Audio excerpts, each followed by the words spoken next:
3ஆம் வருடம் பயோடெக்னாலஜியில் படிக்கும் மாணவி நவ்யா. பணவசதி படைத்த பெண். அப்பா முருகதாஸ் ஜவுளி தொழில், ஹோல்சேல் விலையில் மொத்தமாக இறக்குமதி செய்து இங்கே பெரிய ஜவுளி கடைகளுக்கு சப்ளை செய்பவர்.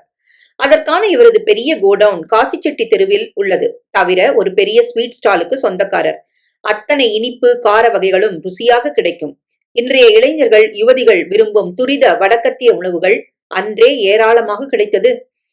மாலை 5 முதல் இரவு 11 மணி வரை சவுகார்பேட்டையில் வியாபாரம். இங்கு சாப்பிட தெருவை அடைத்து நிற்கும் கூட்டம். விடுமுறை நாட்களில் கூட கூட்டம் அலைமோதும். முருகதாஸ் ராசிக்காரர். மந்தைவெளியில் பெரிய பங்களா, 2 கார்கள், பணியாட்கள் ஏராளம், 2 நாய்கள், வசதியான மனிதர். மனைவி தற்சமயம் இல்லை.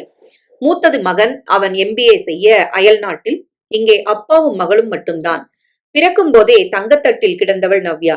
3 வயது வரை அம்மா, அதன் பிறகு இல்லை. உயிரோடு இல்லையா? இருந்தும் இங்கே இல்லையா? அதுதான் இந்த கதையின் முக்கிய காரணி. அம்மாவை 3 வயதில் பிரிந்ததால் நவ்யாவை ஆளாக்கியது ஆயாம்மா.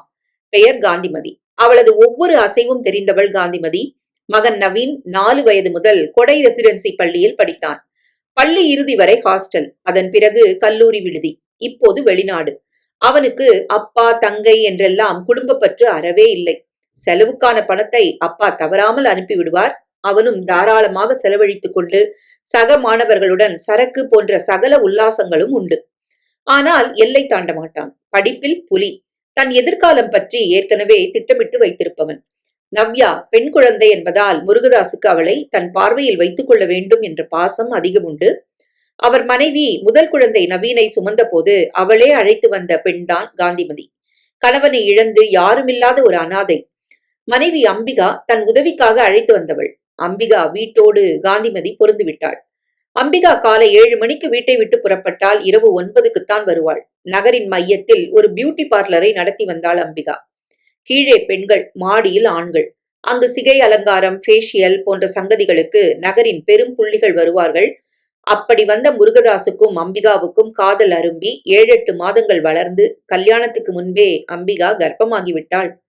பிறகு கல்யாணம் நடந்தது. அம்பிகா தன் பெற்றோருடன் உடன்பிறப்புகளுடன் ஒட்டாதவள். அதனால் யார் அனுமதியும் தேவைப்படாமல் கல்யாணம் நடந்தது. இருவருக்கும் அவரவர் தொழில். காலையில் போனால் இரவு திரும்புவார்கள். ஒருவர் சுதந்திரத்தில் மற்றவர் தலையிடக்கூடாது என்பதை காதலிக்கும் போதே தீர்மானித்து விட்டார்கள். அம்பிகா சுமார் அழகுதான். செயற்கை சாதனங்கள் மூலம் தன்னை அழகாக்கிக் கொண்டவள். ஆனால் முருகதாஸ் பேரழகன். மீசை இல்லாத மார்பிள் முகம், பால்கோவா நிறம், உயரம், பூசின உடல்வாகு, கம்பீரமான குரல். பார்த்தவுடன் யோசிக்காமல் தன் கற்பை அவரிடம் இழக்க தயாராகும் பெண்கள். ஆனால் அடித்தது யோகம் அம்பிகாவுக்கு. அம்பிகா சம்பாதிக்கும் பணத்துக்கு முருகதாஸ் கணக்கு கேட்டதே இல்லை. இந்த பெரிய பங்களா, கார்கள் என சகலமும் முருகதாஸ் உழைப்பில் வந்தவை. அம்பிகா அவரை காதலிக்க அவரது வசீகரம் மட்டும் காரணமில்லை, பணமும் முக்கிய காரணம். நவீன் பிறந்து 3 வருடங்களுக்கு பிறகு நவ்யா பிறந்தாள். அவளது ராசி ஹோல்சேல் கடைக்கு நகரில் 4 கிளைகள் உருவாக, ஸ்வீட் ஸ்டால்களும் நகரம் முழுக்க 7 கடைகள் வியாபாரத்தை விரித்தன. நவ்யா ஸ்வீட்ஸ் அண்ட் சேவரிஸ் என்றாலே கூட்டம் அலைமோதும். சகல குடும்ப பொறுப்புகளையும் வகித்த காந்திமதி தான் பெற்ற குழந்தைகளுக்கு அம்பிகா 6 மாதங்கள் தாய்ப்பால் போட்டிருந்தாலே அதிகம். இந்த நிலையில் அம்பிகா நடத்திய பியூட்டி சலூனுக்கு வந்த ஒரு பிரபல நடிகையின் முகத்தில் இந்த மேக்கப் சாதனங்களால் பிரச்சனை ஏற்பட, அடுத்தடுத்து சில பெண்களும் இதே பிரச்சனையை உண்டாக்க அவர்கள் புகார் செய்து இது ஊடகம் வரை போக, ஒப்பனை சாதனங்கள் லேபுக்கு போக, அந்த பொருட்களில் தரமில்லை என நிரூபிக்கப்பட பிரச்சனை பெரிதாகிவிட்டது. அம்பிகா ஒப்பனை பொருட்கள் முழுவதையும் இறக்குமதி செய்வது வெளிநாட்டிலிருந்துதான். அவர்கள் இதற்கு சரியான பதில் தராததால் கடையை மூட வேண்டும் என பலர் பிரஷர் போட, அத்தனையும் போட்டி கடை தொடங்கியவர்கள் செய்த சதி என தெரிந்தது. முறையாக நிரூபிக்க ஆதாரங்கள் இல்லை. கடையை மூட வேண்டிய கட்டாயம். கணவன் முருகதாசிடம் அம்பிகா வந்து புலம்பினாள். இது அக்கிரமம். எத்தனை பெரிய மனுஷங்கள்லாம் வருவாங்க கடைக்கு. நல்ல வியாபாரம், பேரு புகழ்னு இருந்தேன். அத்தனையும் சரிஞ்சு போச்சு. நீங்க தலையிட்டு இதை சரி பண்ணுங்க. நான் மறுபடியும் கடையை திறக்கணும் தாஸ். இது எனக்கு கௌரவ பிரச்சனை. நீங்க உள்ள வந்தா நடக்கும். இந்த பாரு அம்பி, எனக்கு உன் பிரச்சனைகளை பார்க்க நேரம் இல்ல. ஒரு யுத்தமே நடத்தணும். அதனால எதிரிகள் என் பக்கம் திரும்புவாங்க. ஹோல்சேலும் நவ்யா ஸ்வீட்ஸும் சேர்ந்து நமக்கு 11 கடைகள் நகர்ல. அதெல்லாம் கவனிக்க எனக்கு 24 மணி நேரம் போதல. தவிர கன்சைன்மெண்ட்டை பார்க்க மும்பை, சூரத்னு மாசத்துல 6 நாள் நான் போயாகணும். என்ன இதுல இழுக்காத. நமக்கு பணத்துக்கா பஞ்சம், போட்டும் விடு. என்ன வீட்டுல உட்கார சொல்றீங்களா தாஸ்? எதுக்கு? நம்ம கடையில 4 நீ பாரு. அது என் ஏரியா இல்ல. என்ன முடக்கி வீட்டுக்குள்ள போட பாக்குறீங்களா தாஸ்? என்ன பேசுற அம்பி? நானா உன் பிசினஸ கெடுத்தேன்? உன்ன நான் ஒரு கேள்வி கேட்டிருக்கேனா? இது வரைக்கும் இல்ல. உன் சுதந்திரத்துல தலையிட்டு இருக்கேனா? இனிமேலும் தலையிட மாட்டேன். மறுபடியும் தொழில் தொடங்க எத்தனை பணம் வேணாலும் செலவழி, எனக்கு தடை இல்ல. தனக்கு தன் கணவன் ஒத்துழைக்கவில்லை என்ற ஆத்திரம் அவளுக்கு இருந்தது. பொதுவாகவே நினைத்தது நடக்க வேண்டும் என்ற பிடிவாதம் தலைக்கு மேல் உள்ளவள் அம்பிகா. அதற்காக எந்த எல்லைக்கும் போவாள். வீட்டை பவுன் போல வைத்து தான் பெற்ற 2 குழந்தைகளையும் ஆளாக்கும் காந்திமதியை பாடாய்ப்படுத்துவாள். சில சமயம் ஆத்திரம் அதிகமாகி காந்தியை அடிக்கவும் செய்வாள். ஒரு முறை அதை பார்த்து முருகதாஸ் பதட்டமாகி, என்ன பண்ற அம்பி நீ? இதுல நீங்க தலையிடாதீங்க தாஸ். நான் தான் கொண்டு வந்தேன் இவள. அதுக்காக அடிப்பியா?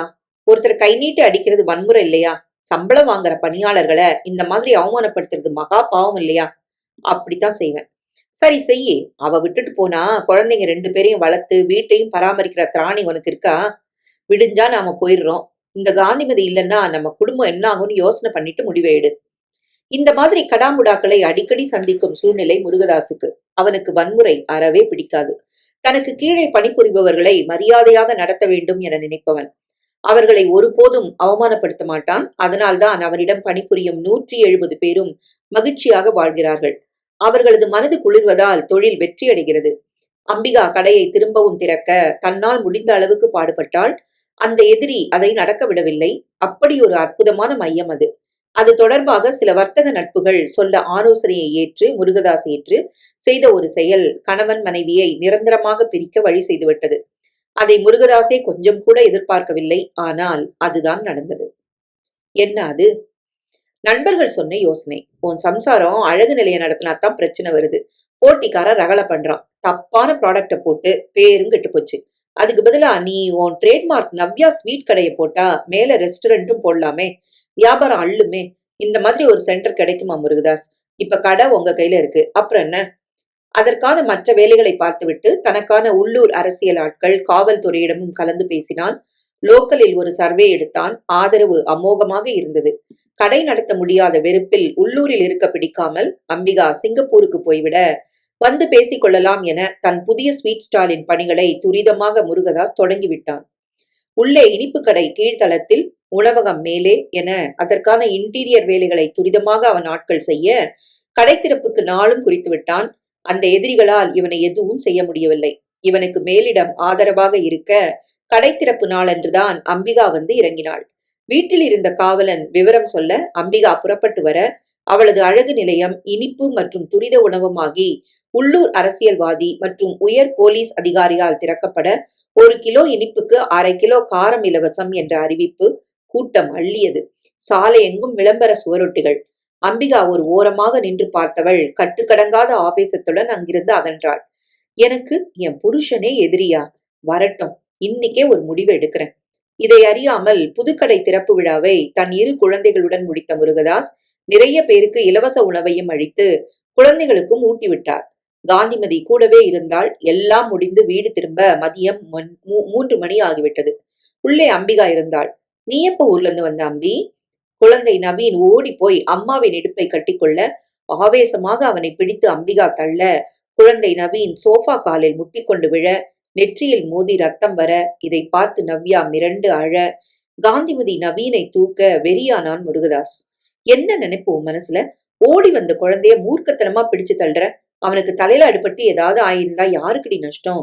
நீ பெத்த குழந்தை அவன். அவனை பாசமா மடியில இருத்தி ஒரு நாள் கூட நீ சோறு ஊட்டினதில்ல.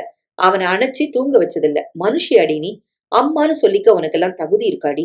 குழந்தை ஆஸ்பத்திரி கூட்டு போலாம். வேண்டாம் சார், நான் முதலுதவி செஞ்சு காயத்துக்கு மருந்து போட்டாச்சு. சரிம்மா, நீ குழந்தைங்களை கூட்டிட்டு உள்ள போ. எதிரே வந்து நின்றாள் அம்பிகா. ஒரு அம்மாவுக்கான தகுதி எனக்கு இல்லாம இருக்கலாம். ஆனா ஒரு புருஷனே பொண்டாட்டிக்கு துரோகம் செய்யும் போது அவன் தந்த குழந்தைங்களுக்கு அவ தாயா இருக்க முடியாது. நான் என்னடி துரோகம் செஞ்சேன் உனக்கு? என் பிசினஸ் அழிச்சதே நீதான் இப்பத்தானே எனக்கு தெரியுது.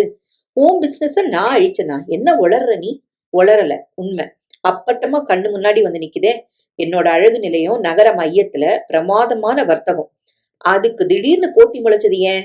ஏதோ சதி பண்ணி என் ப்ராடக்ட்ல கலப்படம் பண்ணி நடிகை உட்பட பல பேர் முகத்தை கெடுத்து அதை ஊடகத்துல பரப்பி என் வர்த்தகத்தை தரமட்டமாக்குனது நீ.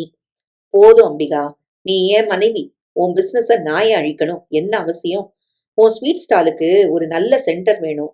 என்கிட்ட நேரடியா கேட்டா உன் முகமூடி கிழிஞ்சிடும். அதனால வஞ்சகமா சூழ்ச்சி பண்ணி கடைய மூட வச்சது நீ. இது புரியாம மூட்ல கடைய திறக்க நான் உன் உதவிய நாடினேன். அதை மூடினதே நீதான்னு தெரியாத ஏமாளியா நான் இருந்துட்டேன். உன்னால என் கடைய திறக்க முடியல. ஆனா இப்போ அதே இடத்துல நான் இல்லாத நேரம் நீ கடை திறந்தது எப்படி? இதுக்கும் மேல உன் துரோகத்தை நான் புரிஞ்சுக்கலன்னா என்னை விட முட்டாள் யார் இந்த உலகத்துல? போதும், உன் கற்பனைக்கு ஒரு லிமிட் இருக்கு. ஏற்கனவே 7 ஸ்வீட் ஸ்டால் எனக்கு நகர மையத்துல தான் இருக்கு. இங்க திறந்துதான் நான் என் வர்த்தகத்தை வளர்க்கணும்னு கட்டாயம் எனக்கு இல்ல. வேற யாரோ அதை பிடிக்க முயற்சி செஞ்சப்போ நீயே அதை பிடி தாஸ்னு நண்பர்கள் சொன்னதுனால நான் முயற்சி பண்ணேன். ஏன் அதை எனக்காக செய்யல? ஒரு இடத்துல பேர் கெட்டப்புறம் அதே இடத்துல அதே வர்த்தகம் ஓடாது அம்பிகா. அதை யாரோ கொண்டு போக வேண்டாம்னு நான் பிடிச்சேன். இது நம்ம கடை, எல்லாத்துக்கும் சொந்தம் நீயும் நம்ம குழந்தைங்களும் தான். அப்புறம் ஏன் கோவம்? உனக்கு வேற இடத்துல அழகு நிலையம் திறக்க நான் ஏற்பாடு பண்றேன். கத்தியால முதுகுல குத்திட்டு மருந்து போட வரியா? என்னை முடக்கி வீட்டுல உட்கார வைக்க எத்தனை மாசங்களா இந்த திட்டம்? கட்டின மனைவிக்கு பூரண சுதந்திரம் தரேன்னு நாடகமாடி அவளை அவமானப்படி குழியில தள்ளி உன் காலடியில கொண்டு வந்துட்ட. உனக்கு மூளை கலங்கி போச்சா? உச்சத்துல இருக்கிறன்னா உன்னை பார்த்து ஏன் பொறாம பண்ணோம்பி? இங்க போட்டிக்கு யாரும் இல்ல, எல்லாமே நம்ம சொத்துகள். எதையும் நான் பிரிச்சு பார்க்கல. கடைய மூடின காரணமா உனக்கு மன உளைச்சல், அதனால என் மேல ஆத்திரப்படுற. வேணாம் அம்பி. கணவன் மனைவிக்குள்ள கருத்து வேறுபாடு வரலாம், ஆனா குழந்தைங்களை அது பாதிக்க கூடாது. உன் கோபத்தை என்கிட்ட காட்டு. குழந்தைய தள்ளி விடுறது என்ன நியாயம்? வேண்டாம் இந்த ஆவேசம். அவன் எதுவும் பேசாமல் உள்நோக்கி நடக்க, ஒரு துரோகி கூட சேர்ந்து வாழ நான் தயாரா இல்ல திரும்பினான் முருகதாஸ். இது வீண் பழி. ஒரு நல்ல புருஷனை நீ தண்டிக்க நினைக்கிறது தப்பு. நாம நினைச்சாலும் இனி பிரிய முடியாது. காரணம் 2 குழந்தைகள் நமக்கு பொது. எப்படி பிரிய முடியும்? ஆத்திரம் அடங்கும் போது தான் வாழ்க்கை புரியும். போய் அமைதியா யோசி, சரியாகும். அடுத்த 1 மணி நேரத்தில் முருகதாஸ் புறப்பட்டான். காந்தி, இங்க வாங்க. குழந்தைக்கு பிரச்சனை எதுவும் இருக்கா? இல்லைங்க சார், தூங்குறா. கவனமா பாத்துக்குங்க. அம்பிகா இருக்கிற காண்ட்ல குழந்தைங்க பக்கம் வரமாட்டா. நான் கிளம்புறேன் கடைகளை பார்க்க. நான் வேணும்னா பேசி பார்க்கவா? என்னன்னு? சார், எப்படி உங்களுக்கு துரோகம் செய்வாரு? உங்களை எதுக்குமே தட்டி கேட்காத ஒரு நல்ல புருஷன் மேல பழி சுமத்தாதீங்கன்னு எடுத்து பேசட்டுமா? ஆத்திரம் அதிகமாகி உங்களை அடிப்பா. வேணாம் காந்தி. தானே அவ உணர்ந்து வருவா, விட்டுருங்க. ஆத்திரம் உச்சத்துல இருக்கும்போது எந்த பிரச்சனைக்கும் தீர்வு வராது. ஆற போட்டா அறிவு முழிச்சுக்கும். நான் புறப்படுறேன். ஒரு தாயா இருந்து எதையும் தான் குழந்தைங்களுக்கு செய்யல. ஆனா புருஷனை கோவப்பட மட்டும் தெரியுது. ஏன் நேரம். அவன் வேதனையுடன் புறப்பட நவ்யா அழைக்க காந்திமதி உள்ளே ஓடினாள். அம்பிகா ஆத்திரம் கொஞ்சமும் குறையாமல் அடிபட்ட மிருகம் போல தன் அறைக்குள் உலாத்தினாள். மனசு நேர்மறையாக சிந்திக்காமல் கோணலாகவே யோசிக்க தொடங்கியது. புதுக்கடை திறந்த முதல் நாளிலிருந்தே வியாபாரம் பொறி பறந்தது. தரமான இனிப்பு கார வகைகளும் துரித உணவும் மக்களை பெரிதாக ஈர்த்தன. போட்டி போட்டு இளவட்டங்கள் மாலை நேரத்தில் கடையை மொய்க்க 11 மணி கடந்தும் கடையை மூட முடியாமல் கூட்டம். தேவையான ஆட்களை நியமித்து நள்ளிரவு கடந்து 3 மணி வரை கடை நீடித்தது. நவ்யா பை நைட் என வண்ண விளக்குகளால் புதிய நியான் விளக்குகள் கண்களை சிமிட்ட முருகதாசிடம் முன்பதிவு வாங்கி ஊடகம் பேட்டி எடுக்க வர, புதுக்கடை பிரதானமாகி மற்ற கடைகளும் பட்டியலில் சேர, வீட்டுக்கே ஊடக கேமராக்கள் வந்துவிட அம்பிகா உள்ளே இருந்தாள். அவளை ஊடகம் மடக்கி, மேம், உங்களால சாதிக்க முடியாதத உங்க கணவர் சாதிச்சிட்டாரு. நீங்க தோற்று போன அதே இடத்துல உங்க கணவர் ஜெயிச்சது எப்படி? காரணம் குவாலிட்டி கஸ்டமர் ரிலேஷன். நீங்க தவறவிட்ட 2யும் அவரு சரியா செஞ்சிட்டாரு. எப்போதுமே வெற்றி பெறவங்க உணர்ச்சியை தூண்டி விளையாடுறது இன்றைய வியாபார உலகத்தின் குரூர தந்திரம். சம்பந்தப்பட்டவர்கள் கவனமாக இருக்க வேண்டும். ஏற்கனவே ஆவேசத்தில் இருந்த அம்பிகா, கணவனை பழி தீர்க்க நினைத்த அம்பிகா இதை சரியாக பயன்படுத்தி கொண்டாள். என்ன தோத்து போக வச்சதே அவர்தானே. என் மேக்கப் ப்ராடக்ட தரத்தை தன் சூழ்ச்சியால வீழ்த்தி என் கடையை அவர் ஊட வச்சதே இந்த சென்டர்ல அவர் கடையை திறக்கத்தானே. என்ன சார், உங்க மனைவி இப்படி ஒரு குற்றச்சாட்டை உங்க மேல வைக்கிறாங்க? ஊரு 2 பட்டா கூத்தாடிக்கு கொண்டாட்டம்னு தகவலுக்காக அலையிற ஊடகத்துக்கு இன்னைக்கு கொழுத்த தீனி கிடைச்சிட்டது. முருகதாசோட நெற்றி நரம்புகள் புடைத்து ரத்தம் உச்சந்தலைக்கு ஏறியது. அவன் எதிரான பதில் சொன்னால் இவர்கள் போட்டு வாங்குவார்கள். அதை புரிந்து கொள்ள சக்தி இல்லாத அம்பிகா இன்னும் உச்சாணி கொம்பில் ஏறுவாள். நான் அடக்கி வாசிக்க வேண்டும். ஒரு மனைவிக்கு கணவனை பாராட்ட உரிமை இருக்கும்போது குற்றம் சாற்ற உரிமை இல்லையா? அவங்க வர்த்தக அடிபடை யாரோ காரணம். அதை விடுங்க. எங்க மோதல் இன்னைக்கே சரியாகும். வியாபாரம் பத்தி கேளுங்க. அம்பிகா உள்ளே போய்விட்டாள். ஊடகம் வந்த வேலையை முடித்துக்கொண்டு வெளியேற முருகதாஸ் மௌனம் சாதிக்க காந்திமதி பொறுக்க முடியாமல் கேட்டுவிட்டாள். என்ன அம்பிகா நீங்க? உங்க கோவத்தை ஊடகம் முன்னாலேயா வெளிப்படுத்துவீங்க? நான் தோத்த இடத்துல இவர் ஜெயிச்சார்னு சொன்னா நான் பதில் தராம இருக்க முடியுமா? அதான் உண்மைய சொன்னேன். நாளைக்கே அவங்க கண்ணு, மூக்கு, காதுன்னு ஒட்ட வச்சு நம்ம குடும்பத்த கடுமையா விமர்சனம் பண்ணுவாங்க. இதனால வர்த்தகம் பாதிச்சா அந்த அவமானம் உங்களுக்கும் தான். இத நீங்க யோசிக்கலையா? மல்லாந்து படுத்து எச்சில் துப்புனா அது நம்ம மார்ல தானே விழும் தெரியாதா? நீ வாய மூடு. நீ இங்க சம்பளம் வாங்குற வேலைக்காரி. கருத்து சொல்ற உரிமை எல்லாம் உனக்கு யார் தந்தது? அருகில் வந்தான் முருகதாஸ். பொது வழியில உன் புருஷனை அசிங்கப்படுத்துற உரிமைய உனக்கு யார் தந்தது? அசிங்கப்பட்டு நிக்கிறவன் நானு. ரோட்ல போற ஆளு உன் மேல சேத்த வாரி இறைச்சிட்டு போவான். அதுக்கு காரணம் உன் புருஷன்னு நீயே நம்பி சேத்த வாரிட்டு வந்து என் மேல பூசுவியா? அதான் இப்ப நடக்குது. நம்ம பிரச்சனை 4 சுவருக்குள்ள இருக்கிறத நீ விரும்பல. நானும் பதில் தர நினைச்சா நம்ம குடும்பம் நாறும். இப்பவும் சொல்றேன், உன்னை நீ மாத்திக்கோ. இந்த குடும்பம் தான் உனக்கு மரியாதை தரும். அதை மறக்காத. காந்தி, நீங்க இனி எதுவும் பேசாதீங்க, நான் பாத்துக்கிறேன். மறுநாளே முருகதாஸின் புது ஹோட்டலை பற்றி குறைவாக எழுதி கணவன் மனைவி மோதலை பெரிதாக்கி ஊடகம் குளிர் காய்ந்தது. முருகதாஸ் அமைதியாக இருந்ததை சுட்டிக்காட்டி அவன்தான் குற்றவாளி என்பது போல ஒரு பத்திரிகை சித்தரிக்க அவன் அமைதி காப்பது அவனது பண்பு என இன்னொரு கருத்து வந்தது. வர்த்தகம் பணம் என்று வந்தால் உறவு இரண்டாம் பட்சம் என விமர்சித்தார்கள். சுயலாபத்துக்காக சொந்த உறவுகளையே பலி வாங்குவது இங்கே சகஜம் என்ற கருத்து வந்தது. மொத்தத்தில் இந்த சர்ச்சையால் கூட்டம் அதிகமானது, வியாபாரம் கூடியது.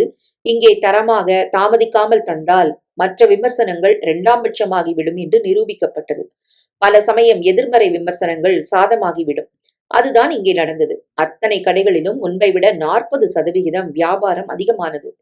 நள்ளிரவு 3 மணி வரை கடை திறக்க வேண்டும் என மற்ற கடைகளிலும் கோரிக்கை கூடியது. இரவு 10 முதல் அதிகாலை 3 வரை உணவுகளின் விலையில் 20% தள்ளுபடி அறிவித்தான் முருகதாஸ். இதனால் பொதுமக்களின் நெரிசல் அதிகமானது. சாட்ஸ் மற்றும் பாதாம் பாலுக்கு நீண்ட வரிசையில் காத்திருந்தார்கள். ஒரு வாரத்தில் சவுகார்பேட்டையில் இன்னொரு கிளையை திறக்கும் சூழ்நிலை கட்டாயமானது. அம்பிகாவை முருகதாஸ் குத்தி காட்டவில்லை, ஆனால் கண்டுகொள்ளவே இல்லை. குழந்தைகள் ஏற்கனவே அம்மாவிடம் வராது. இப்போது அவள் இருந்த பக்கம் தலை வைத்து படுக்கவில்லை. காந்திமதி ஒதுங்கியே இருந்தால் விவரம் அறிந்த இந்த பகுதி மக்கள், அம்பிகா, உன் புருஷனுக்கு அழகு மட்டும் இல்ல, அறிவும் அதிகம்தான். வியாபாரம் செய்யவும் ஒரு சாதுரியம், மக்களை கவரக்கூடிய சக்தி வேணும். உன் புருஷன் கிட்ட முள்ள ரெண்டுமே உன்கிட்ட சுத்தமா இல்ல. வியாபாரம் உனக்கு வராது. அதெல்லாம் மறந்துட்டு மன்மதன் மாதிரி உள்ள புருஷன் கூட ஒழுங்கா வாழப்பாரு. அது அவளை அதிகமாக சீண்டி விட்டது. வெறியை அதிகமாக்கியது. அன்று நள்ளிரவு அம்பிகா வெகுநேரம் உறங்காமல் விழித்திருந்தாள். இந்த பிரச்சனைக்கு பிறகு ஒரே அறையில் அவனுடன் படுப்பதில்லை. குழந்தைகள் காந்திமதியுடன் வேறு அறையில். தாகம் எடுத்து இரவு 1 மணிக்கு தண்ணீர் குடிக்க நினைத்தாள் அம்பிகா. பாட்டிலை மறந்து விட்டாள். அதை எடுக்க வர முருகதாஸின் அறை நோக்கி காந்திமதி நடக்க அம்பிகா பதட்டமானாள். ஏற்கனவே இருந்த கோபம் அதிகமானது. உடனே மாடியை விட்டு வேகமாக இறங்கினாள். காந்திமதி அறையில் பார்க்க குழந்தைகள் இருவரும் உறங்க முருகதாஸ் அறைக்கு நடந்தாள். காந்திமதி போய் கதவை சாத்திக் கொண்டாள். அம்பிகா நெருங்கி கதவை தள்ள அது உள்ளே தாளிடப்பட்டிருந்தது. ஏன் புருஷன் ரூமுக்கு போய் இவன் ஏன் கதவை சாத்திக்கிறான்? குரல் தெளிவாக கேட்டது. அம்பிகா செய்ய வேண்டியதை நீ செய்யற. உங்க பிரச்சனை தீரணும் சார். என்னை இதே வீட்டுல வச்சு ஆதரிக்கிறீங்க. நான் அனாத. என்கிட்ட பணமும் இல்ல, எனக்கு நாதியும் இல்ல. என்னால முடிஞ்சது இது மட்டும்தான். உங்க கஷ்டத்தை போக்க முடிஞ்சா அது ஒரு நன்றி கடன் தானே. கூச்சமா இருக்கு காந்தி. என்ன 3வது மனுஷியா ஏன் நினைக்கிறீங்க? குழந்தைங்க முழிச்சுக்கிட்டா கஷ்டம். சீக்கிரம் முடிச்சுட்டு நான் போகணும். ஒத்துழைப்பு கொடுங்க சார். ராத்திரி 10 மணிக்கு வந்து சொல்றீங்க. அதற்கு மேல் அங்கு நிற்க முடியவில்லை அம்பிகாவால். உடம்பு முழுக்க பற்றி எரிந்தது. அழகான என் புருஷனை எத்தனை மாதங்களாக இவ கட்டி ஆள்றா? காலையில 7:30க்கு கடை திறந்தா ராத்திரி நான் வீடு திரும்ப 10 மணியாகுமே. இவளை நம்பி மொத்த குடும்பத்தையும் ஒப்படைச்சனே. ஒட்டு மொத்தமா களவாடிட்டாளே. இன்னைக்கு என் கடையும் போச்சு, வாழ்க்கையும் போச்சு. இப்பவே கதவை பிளந்து இந்த விவகாரத்தை நான் வெளிச்சம் போடணும். வேகமாக நெருங்கினாள். உள்குரல் அழைத்தது. நில்லு அம்பிகா. இந்த விவகாரத்தை நீ யார்கிட்ட போய் உடைப்ப? உனக்கு யார் இருக்காங்க? நீ தோத்த இடத்த கைப்பற்றி தன் கடைய போட்டு உன் புருஷன் ஜெயிச்சிட்டான். அதுக்கு நீ எதிர்மறையா செயல்பட்டப்போ அவன் பதிலே பேசாம மௌனம் சாதிச்சு வியாபாரத்தை இன்னும் கூட்டி வெற்றி பாதையை அகலமாக்கிக்கிட்டான். இப்ப நீ பழி சுமத்துனா அதுக்கும் மௌனம் சாதிப்பான். நீ தான் அசிங்கப்படுவ. அவனுக்கு செல்வாக்கும் அழகும் புத்தியும் அதிகம். உலகத்துல யார் நீக்கு போக்கா இல்ல. எல்லாம் நிறைஞ்ச ஒரு புருஷனை சகிச்சுக்கிறது தான் பொண்ணோட புத்திசாலித்தனம்னு இந்த உலகமே பேசும். கண்ணகில இருந்து தொடங்கி பத்தினிகளுக்கு பட்டியல் வெளியிடும். உன் ஆத்திரமும் அவசரமும் அடுத்த தோல்வியும் உனக்கு பரிசா தரும். வேணுமா? அதுக்காக வேலைக்காரிக்கு என் புருஷனை தூக்கி கொடுத்துட்டு நான் ஏமாளியா நிக்கணுமா? வேண்டாம், நீயும் வாழ்ந்துக்கோ. அடத்து, தப்பான புருஷன் கூட வாழ நான் என்ன கேடு கெட்டவளா? முருகதாஸ் அறை கதவு திறந்தது. சரிந்த முந்தானையை சரி செய்து கொண்டு தன் அறை நோக்கி நடந்தாள் காந்திமதி. அம்பிகா வேகமாக ஒரு முடிவுக்கு வந்தாள். மறுநாள் வழக்கம் போல காந்திமதி சீக்கிரமே எழுந்து தன் வேலைகளை அவசரம் கவனிக்க தொடங்க 7 மணிக்கே குளித்துவிட்டு முருகதாஸ் புறப்பட்டு விட்டார். உள்ளே வந்து காந்திமதி தந்த காஃபியை பருகினார். காந்தி, குழந்தைங்களை பத்திரமா பாத்துக்கோ. நான் இன்னைக்கு மும்பைக்கு போறேன். அங்கிருந்து சூரத் போகணும். நிறைய ஜவுளி எடுக்கணும். வர 5 நாள் ஆகும். எப்பவும் போறது தானே? ஆமாம் காந்தி. எப்பவும் வீடு இயல்பா இருக்கும். இப்ப இவளால கசமுசான ஆகியிருக்கேன். அவ பொதுவா வேலைக்கு போயிடுவா. இப்ப வீட்லயே இருக்கிற காரணமா உன்கிட்ட ஏதாவது பிரச்சனை பண்ண வாய்ப்பு இருக்கு. நான் வேற வீட்ல இல்ல. நீ பதிலே பேசாத. அவளுக்கு என்ன சாப்பாடு வேணுமோ கேட்டு குடுத்துரு காந்தி. உங்கள பொது வெளியில விமர்சிக்கிற ஒருத்திய என்னைக்கும் ஒரு மனைவியா கௌரவமா நடத்தணும்னு நினைக்கிறீங்க. ஒரு நல்ல புருஷனை ஏன் அவங்க புரிஞ்சுக்கல? எல்லாம் சரியாகும்னு நான் நம்புறேன். சாயங்காலம் வந்துட்டு தான் போவேன். சரி சார், பத்திரமா போயிட்டு வாங்க. குழந்தைகள் உறக்கத்தில் இருந்தன. 9 மணிக்கு அம்பிகா எழுந்து வந்தாள். முகம் கழுவி சமையல் கட்டுக்குள் நுழைந்தாள். உங்களுக்கு என்ன டிஃபன் பண்ணட்டும்? திரும்பி அவளை எரித்து விடுவதைப் போல பார்த்தாள். கண்டவங்க கையால சாப்பிட நான் தயாரா இல்ல. எனக்கு வேணும்னா நானே செஞ்சு சாப்பிடுவேன். பதில் சொல்ல நினைத்தாள் காந்திமதி. முருகதாஸ் சொன்னது ஞாபகம் வந்தது. இவளிடம் பேசி அவர் இல்லாத போது ஏதும் பூகம்பம் வெடித்து விடக்கூடாது என்று தோன்ற நவ்யா அழும் ஓசை கேட்க வேகமாக நடந்தாள். தன் குழந்தை அழுதேன்னு ஒரு பெத்த தாய்க்கு அக்கறை கடுகளவு கூட இல்ல. இவளுக்கெல்லாம் புருஷன் எதிர நிக்கவே தகுதி இல்ல. அவளை நினைக்கவே வெறுப்பா இருந்தது. குழந்தையை எழுப்பி சமாதானப்படுத்தி அதற்கு பிரஷ் செய்து குடிக்க பால் தந்து அதற்குள் நவீன் எழுந்துவிட 2 குழந்தைகளின் பராமரிப்பு சரியாக இருந்தது. 2 மணி நேரத்தில் இருவருக்கும் சாப்பாடு ஊட்டி அவர்களை விளையாட விட்ட பிறகு நிமிர தான் காலை உணவை சாப்பிடாதது நினைவுக்கு வந்தது. வாசலில் செருப்பில்லை. இன்னொரு கார் இல்லை. அம்பிகா வெளியே போய்விட்டாள் என தெரிந்தது. மாலை 5 மணிக்கு வந்த முருகதாஸ் தன் துணிமணிகளை மற்ற வர்த்தகம் தொடர்பான மெட்டீரியல், லேப்டாப் என சகலமும் எடுத்துக்கொண்டு காந்தியிடம் வந்தான். இந்த பணத்தை செலவுக்கு வச்சுக்க, இதுல ₹1,00,000 இருக்கு. எதுக்கு சார் இத்தனை பணம்? 2 குழந்தைங்க இருக்கு, குடும்பம் இருக்கு. நீ அம்பிகாவை எதிர்பார்க்க வேணாம். டிரைவர் சொல்லியிருக்கேன். என் கார் இருக்கு, உபயோகப்படுத்திக்கோ. டி நகர் கடை மேனேஜர் சிங்காரவேலன் இருக்காரு. அவர் ஒன்னு விசாரிச்சுப்பாரு. எதையும் மீறி அதாவது வேணும்னா எனக்கு போன் பண்ணு, வரட்டுமா? பொறுப்பே இல்லாத சம்சாரம். அவ பெத்த 2 குழந்தைங்க, 13 கடைங்க, கோடிகள்ல வருமானம், சொத்து சுகம் என்ன இல்ல. நிம்மதி மட்டும் இல்ல. அதை எந்த காசு பணத்தாலும் வாங்க முடியாது. நீ மட்டும் இல்லனா என் குழந்தைங்க கதி என்ன? அவன் குரல் இடறி கண்கள் கலங்கி விட்டது. சார், என்ன இது? ஒரு சாம்ராஜ்யத்தையே கட்டி ஆள்ற நீங்க சங்கடப்படலாமா? வேற வழி இல்ல காந்தி. யார் என்ன பேசினாலும் நீ மட்டும் என்னை விட்டு போயிடாத. என்ன சார் நீங்க என் மேல நம்பிக்கை இல்லையா? உன்னை நான் நம்புறேன். ஆனா உனக்கும் மான ரோஷம் இருக்கே. இவளால உன் மனசு புண்ணானா? நான் அவங்க இருக்கிற திசை பக்கமே தலை வச்சு படுக்கல சார். போதுமா? நீங்க நிம்மதியா போயிட்டு வாங்க. அவள் சொன்னதை கடைபிடித்தாள். குழந்தைகள் இருவருக்கும் ஆயாமா இருந்தால் போதும். அவர்களை கண்ணுக்குள் வைத்து காப்பாள் காந்திமதி. அந்த 3 நாட்களும் அம்பிகா காந்திமதி கண்களில் படவே இல்லை. காந்திமதியும் அது குறித்து கவலைப்படவில்லை. முதல் 2 நாட்களுக்கு பிறகு அம்பிகா காரையும் எடுக்கவில்லை. 3வது நாள் அம்பிகா ஒரு பெட்டியுடன் வெளியே வருவது தெரிந்தது.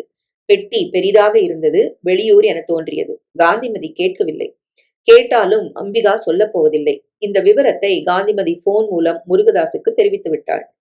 புதுசா பிசினஸ் தொடங்க யாரையாவது பார்க்க போவா. கோவால அவளுக்கு பிசினஸ் லிங்க் எல்லாம் உண்டு. எப்படியும் முதலீடு செய்ய இங்கதானே வரணும். அப்ப பாத்துக்கலாம். அவங்களும் தான் கால்ல நிக்க நீங்க கை கொடுங்க சார். காந்தி, அவ எனக்கு எதிரி இல்ல. என் குழந்தைங்களுக்கு அம்மா. இத்தனைக்கும் சொந்தக்காரி அவதான். ஏன் இது அவளுக்கு புரியலன்னு எனக்கு தெரியல. சரி விடு, அவளே புரிஞ்சுப்பா. 5 நாட்கள் கழித்து திரும்பி வந்த முருகதாசுக்கு மிகப்பெரிய அதிர்ச்சி காத்திருந்தது. முருகதாஸ் காலை 6 மணிக்கே வீட்டுக்கு வந்து விட்டார். காந்திமதி வழக்கம் போல குளித்து விளக்கேற்றி அடுப்பில் பாலை வைத்திருந்தாள். ஸ்ட்ராங்கா ஒரு காஃபி கொடு காந்தி. அட, அதுக்குள்ள வந்தாச்சா? பிரஷ் பண்ணிட்டு வாங்க. அவன் பல் தேய்த்து முகம் கழுவி வர மனம் பரப்பும் சூடான காஃபி தயாராக இருந்தது. அதை ரசித்து குடித்தான். 5 நாளா சரியான வேலை. மூச்சு விட முடியல. ஆர்டர்கள் அதிகமாகுது. அதுக்கான இடம் போதல. ஆள் பணமும் போதல. ஏற்பாடு பண்ணணும். நான் குளிச்சுட்டு உடனே புறப்படணும். டிஃபன் ரெடி ஆகுமா? இது என்ன கேள்வி? அதை விட முக்கிய வேலை எனக்கு என்ன? நீங்க குளிச்சுட்டு வரதுக்குள்ளே தயாரா இருக்கும். குழந்தைங்க சாதாரணமா இருக்காங்களா? அதுக்கு நான் பொறுப்பு. நீங்க கவலையே படாதீங்க சார். உன் எஜமானி எப்படி இருக்கிறா? பெட்டியோட ஊருக்கு போனவங்க இன்னும் திரும்பல. அவளுக்கு வீம்பு. ஏதாவது ஒரு பிசினஸ பிடிச்சிட்டு வருவா. முருகதாஸ் குளித்து விட்டு வர ஆவி பறக்கும் பொங்கல், இட்லி, 3 வகை சட்னிகள், சாம்பாரோடு தயார். எப்படி இவ்வளோ வேகமா தரமா ருசியோட உன்னால சமைக்க முடியுது? 5 நாள் ஹோட்டல்ல சாப்பிட்டு வயிறே சரியில்லை. ருசித்து சாப்பிட்டான். உடை மாற்றிக் கொண்டான். பவர் பேங்க்கு அம்பிகா ரூம்ல இருக்குமா, கொஞ்சம் பாரேன் காந்தி. காந்திமதி போய் தேட இருந்தது. அதை எடுத்துக்கொண்டு திரும்ப கட்டில் மேலே காகிதம் படபடக்க ஏதோ ஒரு உள்ளுணர்வு தாக்க காந்தி அதை எடுத்து பிரித்தாள். 2 நாளைக்கு முந்திய தேதியிட்ட கடிதம் அம்பிகாவின் கையெழுத்தில். நீங்கள் ஒரு நல்ல கணவன் அல்ல. எந்த விதத்திலும் நான் என் சொந்த கால்களில் நின்றுவிடக் கூடாது என எண்ணி அழகாக சதித்திட்டம் தீட்டி என் கடையை மூட வைத்து அதே இடத்தில் உங்கள் வியாபாரத்தை தொடங்கிவிட்டீர்கள். ஒரு மனைவிக்கு சகல சுதந்திரங்களையும் தரும் நல்ல கணவன் போல நாடகமாடிய நீ ஒரு சாடிஸ்ட். என்னை வீட்டுக்குள் முடக்கி உட்கார வைத்த ஆணாதிக்கம் பிடித்த ஆள் நீ. அதை கூட நான் ஜீரணிக்கலாம். ஆனால் என் குழந்தைகளை, குடும்பத்தை பராமரிக்க வந்த காந்திமதியுடன் உனக்கு உண்டான கள்ள உறவை நள்ளிரவு கடந்து என் கண்களால் பார்த்தேன். உன் அறையில் நள்ளிரவில் கடந்து அவளுக்கு என்ன வேலை? நீ அழகானவன் என நான் பெருமை கொண்டேன். ஆனா மனைவிக்கு துரோகம் செய்யும் காமுகன் நீ. அதனால் இனி உன்னுடன் வாழ நான் தயாராக இல்லை. கோர்ட் பிரிக்கும் வரை நான் காத்திருக்கப் போவதில்லை. உன்னை விட்டு நிரந்தரமாக விலகுகிறேன். இனி வரமாட்டேன். நான் பெற்ற குழந்தைகளுக்கு என்னை விட அவளைத்தான் அதிகம் பிடிக்கும். அதனால் சகலமும் துறந்து நான் போகிறேன். என் வயிற்றெரிச்சல் உங்கள் இருவரையும் வாழ விடாது. ஒரு மனைவியின் கண்ணீருக்கு வலிமை அதிகம் என்பதை நீங்கள் உணரும் காலம் வரும். போகிறேன். அம்பிகா. படித்து முடித்ததும் அதிர்ந்து போனாள் காந்திமதி. தலை தெறிக்க ஓடி வந்தாள். அப்படியே கால் தடிக்க விழப்போனவளை ஓடி வந்து தாங்கி பிடித்தான் முருகதாஸ். என்னாச்சு? ஏன் இப்படி பதட்டமா ஓடி வர காந்தி? நம்மள சரியா புரிஞ்சுக்காம அறகுறையா எதையோ பார்த்து தப்பா முடிவெடுத்துட்டா அம்பிகா. என்ன சொல்ற நீ? இத படிங்க சார். கடிதத்தை வாங்கி வேகமாக படித்தான் முருகதாஸ். ஒரு முறைக்கு 2 முறை படித்தான். முகம் மாறிவிட்டது. 3 நாளைக்கு முன்னால பெட்டியோட வீட்டை விட்டு போனவ இதை எழுதி வச்சுட்டு போயிருக்கிறா. அவளை கண்டுக்காதன்னு நீங்க சொன்னதுனால நான் கவனிக்கல. அது தப்பா போச்சு. உடனே போன் பண்ணுங்க. அன்னைக்கு ராத்திரி அவ பார்த்ததை வேற அர்த்தத்துல புரிஞ்சுக்கிட்டாளே. முருகதாஸ் மௌனமாக இருந்தான். அந்த இரவை நினைவில் சேகரித்தான். அவன் வீடு திரும்பிய முதலே வயிறு சரியாக இல்லை, வலித்தது. தசைப்பிடிப்பு போலவும் தெரிந்தது. 11 மணிக்கு காந்தியை அழைத்து விவரம் சொல்ல, ஓவர் வேலை, உடம்பு சூடாகிருக்கும், வெளி சாப்பாடு சேரல உங்களுக்கு. திக்கு மோர்ல வெந்தயம் போட்டு தரேன், குடிச்சா சரியாகும் சார். அதை தந்தாள். குடித்துவிட்டு போய் படுத்தான். 1/2 மணி ஆகியும் பிரச்சனை தீர்ந்த பாடில்லை. டாக்டரை போய் பார்க்க வேண்டுமா என்ற கலக்கம் வந்தது. போன் அடித்தான். சுவிட்ச் ஆஃப் என வந்தது. மகாதேவன் தவிர வேறு டாக்டரை பார்க்க மாட்டான். நள்ளிரவை நெருங்குவதற்குள் அவஸ்தை அதிகமானது. வெளியே வந்து குழந்தைகள் படுத்திருந்த அறைக்கு வந்து காந்தியை மெல்ல தொட்டி எழுப்ப அவள் பதறிக்கு வெளியே வர, குழந்தைங்க முழிச்சுக்க போறாங்க, என்னால முடியல, அடி வயித்துக்கும் கீழே வலிக்குது. டாக்டர் போன் எடுக்கல காந்தி. நாட்டு வைத்தியம் போதும். கடுக்கா, விளக்கெண்ணெய், சித்திரத்தை எல்லாம் சேர்த்து அரைச்சு வயிற்றுல தடை விட்டு ஒரு கஷாயமும் போட்டு தரேன், சரியாகும். நீங்க ரூமுக்கு போங்க சார். அவள் சகலமும் தயார் செய்து எடுத்து வரும்போது இரவு 1 மணியை தாண்டிவிட்டது. நான் போய் அம்பிகாவை எழுப்பட்டுமா? எதுக்கு காந்தி? உங்களை தொட்டு மருந்து தடுற ஒரு உரிமெல்லாம் எனக்கு இல்ல சார். எதுவும் வயிற்றுக்கு கீழே தேங்கி நிக்கிற எல்லாமே வெளியில போகணும். உங்களுக்கு புரிஞ்சிருக்கும்னு நினைக்கிறேன். புரியுது காந்தி. அம்பிகா நல்ல தாயாவும் இல்ல, மனைவியாவும் வாழல. என் குழந்தைங்களுக்கு மட்டுமில்லாம நீ எனக்கும் தாயா இருக்கலாம். எனக்கு காமம் மருந்து பல மாசங்களாச்சு. இது சிகிச்சை. என் மேல நம்பிக்கை இருந்தா உன் சிகிச்சையை பண்ணு. என்ன சார் பேசுறீங்க நீங்க? உங்களோட பார்வையில கூட நான் களங்கத்தை எப்பவுமே பார்த்ததில்ல. இத்தனை அழகா, இளமையா, வசதியா இருக்கிற ஒரு ஆணு ஒழுக்கம் தவறாம வாழ்றது உலக அதிசயம். நான் எடுத்துட்டு வரேன். அவள் உள்ளே போவதை அம்பிகா பார்த்து விட்டாள். கதவை தாளிட்ட காந்தி அவனுக்கு பற்று போல பாதிக்கப்பட்ட இடங்களுக்கு போட்டுவிட்டு கஷாயத்தையும் குடிக்க தந்தாள். அவனை படுக்க வைத்தாள். அவள் கைகளை பிடித்து அருகில் உட்கார வைத்தான். நான் தாயன்ப உணரல. சகோதரிகள் இல்ல. மனைவின்னு வந்தவ ஏதோ அவசர கதியில எல்லாம் முடிச்சு 2 குழந்தைங்களை பெத்து ஓமடியில போட்டுட்டா. இப்போ அவ கடைய மூட நான் காரணம்னு பழி போடுறா. லட்சமா சம்பாதிச்சு நிம்மதி இல்ல காந்தி. நீ மட்டும் இல்லைன்னா நானும் குழந்தைங்களும் எங்க? விடுங்க, எல்லாம் சரியாகும் சார். கண்ணை மூடி படுங்க. மருந்து கண்டிப்பா வேலை செய்யும். ஏதாவது வேணும்னா கூப்பிடுங்க. சரிந்த முந்தானையை சரி செய்து கொண்டு வெளியே வந்தாள். காலைக்குள் முருகதாசுக்கு எல்லாம் சரியாகி அசந்து தூங்க ஆரம்பித்தான். இதுதான் நடந்தது. சார், ஏற்கனவே உங்க மேல கடுமையான கோவம், வெறுப்பு இதெல்லாம் அம்பிகாவுக்கு இருக்கு. ராத்திரி நான் உங்க ரூமுக்கு போறத பாத்துட்டா. ஒரு மனைவியா இருக்கிற எந்த ஒரு பொண்ணும் நள்ளிரவுல வேலைக்காரி புருஷ ரூமுக்குள்ள போறத பார்த்தா அவளால தாங்கிக்க முடியாது. நான் வாழல. ஆனா ஒரு பொண்ணோட மனநிலை எனக்கு தெரியும். அவங்க மேல தப்பு இல்ல சார். அவங்க இத பார்த்ததும் நமக்கு தெரியாது. அதுக்கு தான் மருந்து தடவை நான் அவங்கள கூப்பிடணுமான்னு கேட்டேன். இப்ப பாருங்க, இது விபரீதமா முடிஞ்சு போச்சு. நீ இரு, பதறாத. என்ன விபரீதமா முடிஞ்சு போச்சு? நாம ஏதாவது தப்பு பண்ணோமா? எதுக்கு நீ கலங்குற? என்ன விடு. தான் சுமந்து பெத்த குழந்தைங்க 2 அவ கவனிக்கிறாளா? அதுங்க தேவைங்களை புரிஞ்சு ஒரு நாளாவது நிறைவேற்றிருக்காளா? இவளை கண்டாலே பசங்க ஓடுறாங்க. என்ன புரிஞ்சு நடந்தாளா? ஒரு நாளாவது என் கூட சேர்ந்து உட்கார்ந்து சாப்பிட்டிருக்காளா? குலதெய்வம் கோயிலுக்கு குடும்பத்தோட போகலான்னு எத்தனை முறை அழைச்சேன். அதுல எனக்கு நம்பிக்கை இல்லைன்னு சொல்றா. இவ பியூட்டி பார்லருக்கு நான் போய் தான் எங்க காதல் ஆரம்பமாச்சு. நான் மறுக்கல. என் அழகு, புத்தி, பணம் மூணையும் மனசுல வச்சுதான் என்ன அவ விரும்பினா. எத்தனையோ ஆண்களை தொட்டு ஃபேஷியல் பண்றா. ஆயுர்வேதிக் மசாஜ் பண்றா. நான் இவளை சந்தேகப்பட்டனா? இவ மட்டும் எப்படி என்ன சந்தேகப்படலாம்? அந்த நேரம் உன் மனசுல அது உறுத்தி இருந்தா கதவை தட்டி இருக்கலாமே. அப்பவே உண்மை தெரிஞ்சிருக்குமே.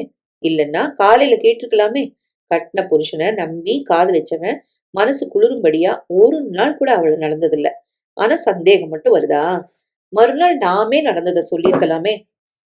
எதுக்கு? வலியில துடிச்ச ராத்திரி அவளை எழுப்பியிருந்தா என் தூக்கத்தை கெடுக்குறீங்க, டாக்டர் வீட்டுக்கு போயிருக்கலாமேன்னு கேட்டு சுருண்டு படுத்திருப்பா. எல்லாம் சரி சார். இது வாழ்க்கை. 2 குழந்தைங்களை பெத்தாச்சு. அவங்க எதிர்காலம் முக்கியம் இல்லையா? நம்ம விவாதம் இப்ப தேவையா? இரு காந்தி. பசங்களை மனைவியை விட்டுட்டு நான் ஓடல. புருஷனை குழந்தைங்களை விட்டுட்டு அவ தான் வீட்டை விட்டு போயிருக்கா. யார் தப்பு? உனக்கு ஒரு சந்தேகம் வந்து அதை தெளிவுபடுத்திக்க சம்பந்தப்பட்டவங்களை கூப்பிட்டு கேளு. நாம தப்பு பண்ணியிருந்தா நம்ம கண்களை வார்த்தைகளை வச்சு கண்டுபிடிக்க முடியாதா? அழகான உங்களை புருஷனா அடைஞ்சனா அதிர்ஷ்டசாலின்னு சொன்னது அவதானே. நீ சம்பாதிக்கிற பணத்தை நான் கேட்டேனா? உன் சுதந்திரத்துல நான் தலையிட்டேனா? உன்னை யாராவது ஆண் நடுராத்திரி வீட்டுக்கு கொண்டு வந்து டிராப் பண்ணும்போது சந்தேகப்பட்டு கேட்டேனா? இல்லையே. உனக்கு என்ன கேள்வி கேட்க எல்லா உரிமையும் உண்டு. கேட்காம நீயா ஒரு முடிவெடுத்து பிரிஞ்சு போனா அது யார் தப்பு? சார், தப்பு யாருதுன்னு அலச இது நேரம் இல்ல. அவங்கள தேடி பிடிச்சு வீட்டுக்கு கூட்டு வரணும்.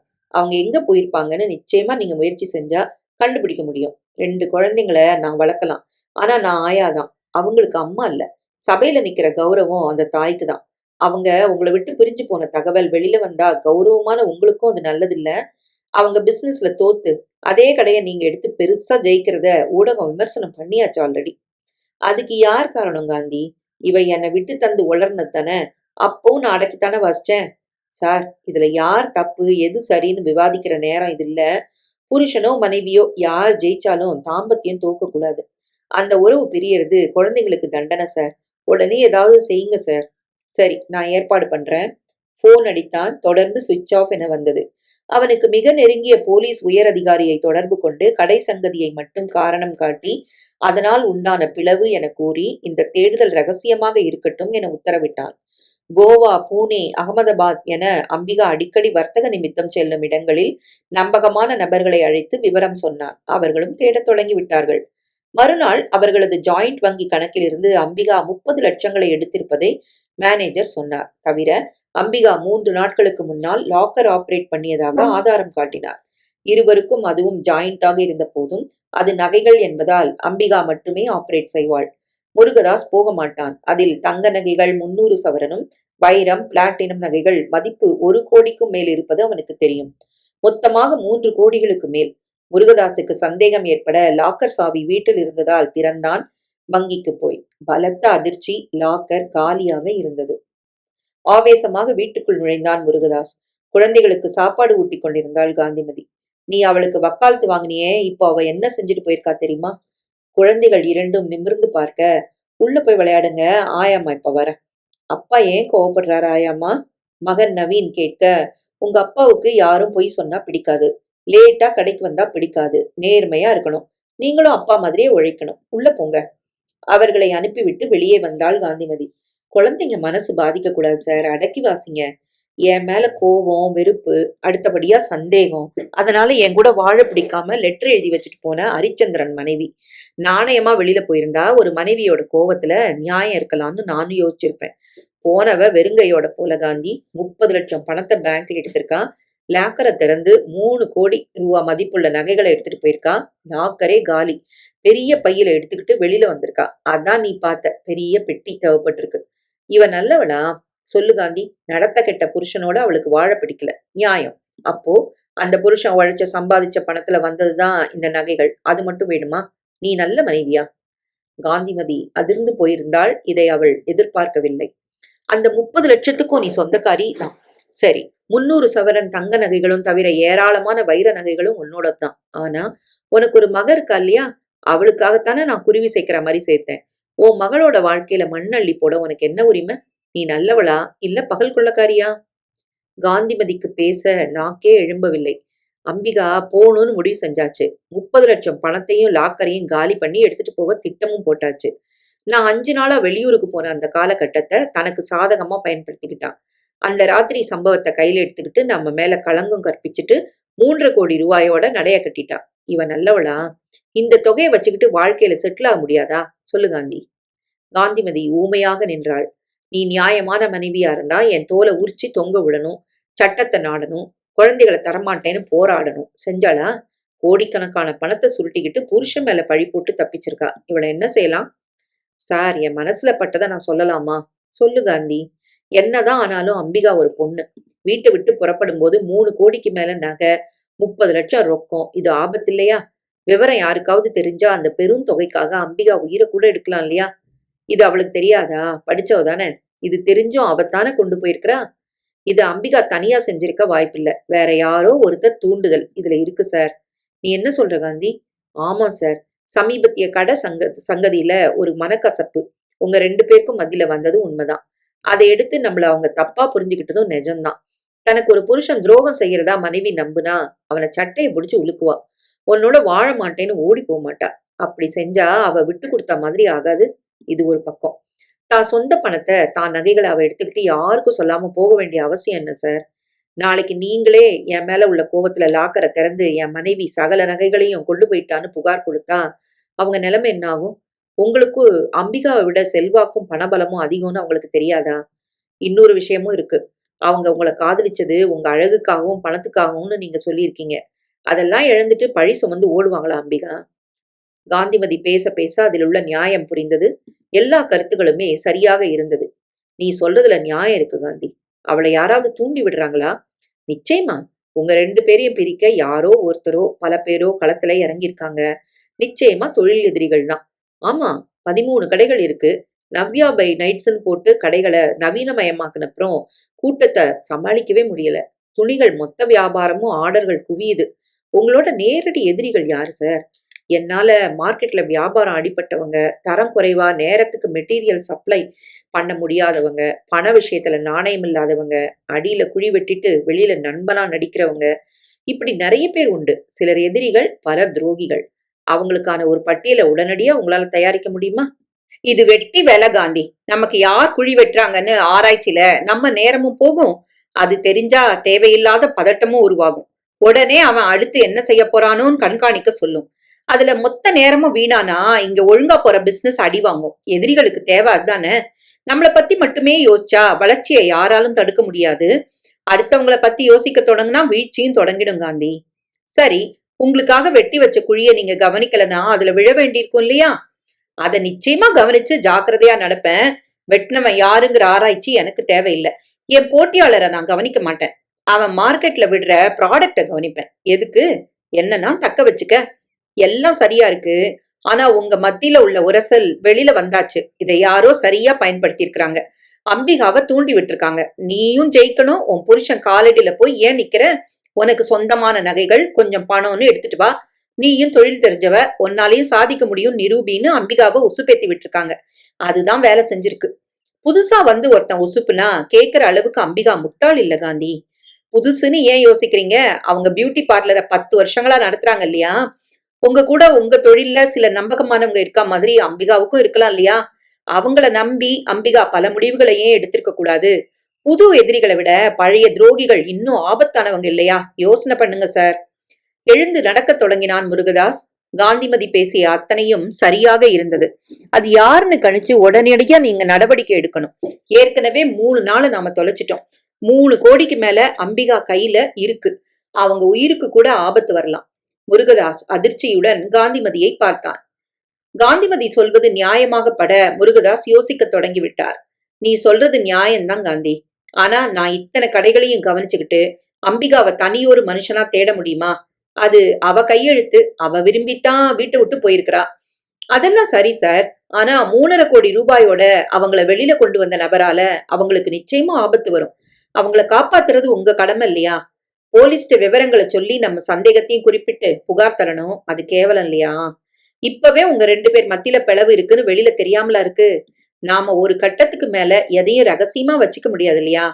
சரி, நான் பேசுறேன். ஏற்கனவே புகார் செய்திருந்த அந்த உயர் போலீஸ் அதிகாரி ஜெகதீஷை மறுபடியும் முருகதாஸ் சந்தித்தார். ஒன்று விடாமல் சொல்லி முடித்தார். போலீஸ் அதிகாரி யோசிக்க தொடங்கினார். அவங்க அழகு நிலையம் தொடங்கி 10 வருஷங்கள் இருக்குமா? அங்க நான் போய் அங்கிருந்தானே எங்க காதலே ஆரம்பமாச்சு. அவங்க வர்த்தகத்துல இந்த 10 வருஷத்துல அவங்களுக்கு யாரு நல்ல ஆலோசகர்? அவங்க கூடவே இதுல இருந்து அவங்களுக்கு வழிகாட்டுறது யாரு? அவங்க வட்டாரத்துல அவங்க கூடவே இருக்கிறவங்க கூட உங்களுக்கு நட்பு உண்டா? உங்க வீட்டுக்கு வந்து அவங்க குடும்ப நண்பர்களா பழகுற அளவுக்கு நெருக்கமானவங்க யாரு? அவங்க வட்டத்துல உள்ள யார உங்களுக்கு ரொம்ப பிடிக்கும்? யார கண்டா சுத்தமா பிடிக்காது? ஏன் இத்தனைக்கும் ஒரு பட்டியல் இன்னைக்கே தர முடியுமா? அந்த நபர்களோட விலாசம், போன் நம்பர், போட்டோ இருந்தா அது உள்ளூரா வெளியூரா இத்தனை தகவல்களும் எனக்கு கிடைச்சா போர்க்கால வேகத்துல நடவடிக்கை எடுக்கிறேன். அவங்க கடை மூடின காரணமா அதுல வேலை பார்த்த பணியாளர்கள் இப்ப எங்க? இவங்க ப்ராடக்ட் சரியில்லை, முகத்தை கெடுத்துட்டு தான் சொன்ன நடிகை, இன்னும் சிலரையும் விசாரிக்கணும். இவங்களோட கடுமையான போட்டியாளர் யாரு? தன்னிடம் ஏற்கனவே தயாராக இருந்த ஒரு பட்டியலை முருகதாஸ் அவரிடம் தந்தான். பரவாயில்லையே, நான் இதெல்லாம் கேட்பேன்னு தயாரா இருக்கீங்க? சார், எனக்கு நகைகளோ பணமோ முக்கியம் இல்ல. மறுபடியும் சம்பாதிச்சுக்கலாம். என்னை விட்டு அம்பிகா பிரிஞ்சு வாழறது அவ விருப்பம். யாரையும் கட்டாயப்படுத்தி வாழ வைக்க முடியாது. ஆனா அவ உயிரோட இருக்கணும். வாழ்ந்த வரைக்கும் அவளை ஏன்னு ஒரு வார்த்தை நான் தட்டி கேட்டதில்ல. அவ முடிவுகள்ல சுதந்திரத்துல நான் தலையிட்டதில்ல. இந்த கடையில கெட்ட பேர் உண்டாக அவளோட போட்டியாளர் காரணம். அதே கடையில நான் வர்த்தகம் தொடங்கினப்போ அவளை முடக்குனது நான்னு தப்பா புரிஞ்சுக்கிட்டா. சரி, வர்த்தக நிமித்தமா அவங்க அதிகமா போற ஊர்கள் எது? கோவா, பூனே, இது 2 தான். அங்க இவளோட தொழில் நண்பர்கள் விலாசம், நம்பர் எல்லாம் லிஸ்ட்ல இருக்கு. சரி, நான் பாத்துக்கிறேன். இது ரொம்ப வெளியில வராம அம்பிகாவை மீட்டு எங்ககிட்ட ஒப்படைச்சிருங்க சார். போலீஸ் அதிகாரி ஜெகதீஷ் இந்த சங்கதி எதுவும் வெளியில் வராமல் தன் தீவிர விசாரணையை தொடங்கினார்.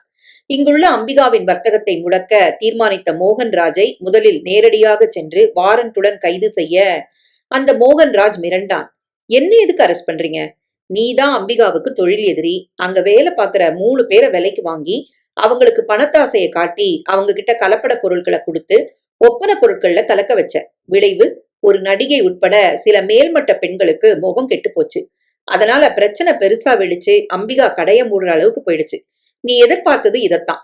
ஆனா அந்த கடை உனக்கு கிடைக்காம முருகதாஸ் தான் ஸ்வீட் ஸ்டால போட்டுட்டாரு. நீ விலைக்கு வாங்கின அம்பிகா கடை ஆட்கள் 3 பேர் இதோ. அவர்கள் சகலமும் ஒப்பிக்க மோகன்ராஜ் முகம் வெளிரி போனது. உனக்கு அந்த கடை கிடைக்காத ஆத்திரத்துல முருகதாஸ் தான் இதை செஞ்சார்னு கிளப்பி விட்டு அவருக்கு எதிரா மறைமுகமா அம்பிகாவை தூண்டி விட்ட. அதை நம்பி அவங்க ஊடகத்துல தான் கணவருக்கு எதிரா போர்க்கொடி தூக்குனாங்க. இத கையில எடுத்துக்கிட்டு நீ அம்பிகாவை கடத்திட்ட. அவங்கள எங்க வச்சிருக்க? மோகன்ராஜ் பதறி விட்டான். சார், அவங்க வியாபாரத்தை நான் கெடுக்க கலப்படம் செஞ்சது உண்மை. கடை முருகதாஸ் கைக்கு போனப்போ மறைமுகமா அம்பிகா மனசுல விஷம் கலந்ததும் நான் தான். ஆனா அம்பிகாவை நான் கடத்தல. ஒண்ணும் இல்லாத அம்பிகாவை கடத்தி எனக்கு என்ன லாபம் சார்? அம்பிகாவை மிரட்டி பெரும் பணம் கொண்டு வர வச்சு கடத்திட்ட. ஏற்கனவே நான் அவங்க எதிரி. பெரும் பணத்தை நான் கொண்டு வர சொன்னா அவங்க கேட்பாங்களா? உடனே புகார் பண்ண மாட்டாங்க. நான் சத்தியமா கடத்தல சார். இப்படிலாம் கேட்டா உண்மை உங்ககிட்ட இருந்து வெளியில வராது. தலைகீழா தொங்க விட்டு லாடம் கட்டி போலீஸ் அடி என்னன்னு காட்டினா உண்மை வெளியில வரும். உள்ள போட்டு மிதிங்க இவனை. அந்த மோகன்ராஜை கதற கதற இழுத்து போனார்கள். முருகதாஸ் போன் செய்து விவரம் கேட்க கடைய மூட வச்சது இவன் தான். ஆனா அவங்கள இவன் கடத்தி இருக்க வாய்ப்பில்லை. பொறுங்க, குற்றவாளிய வெளியே கொண்டு வந்துடலாம். யாரையும் தண்டிக்கணும்னு நான் நினைக்கல சார். அம்பிகா பத்திரமா வந்து சேர்ந்தா அதுவே எனக்கு போதும்.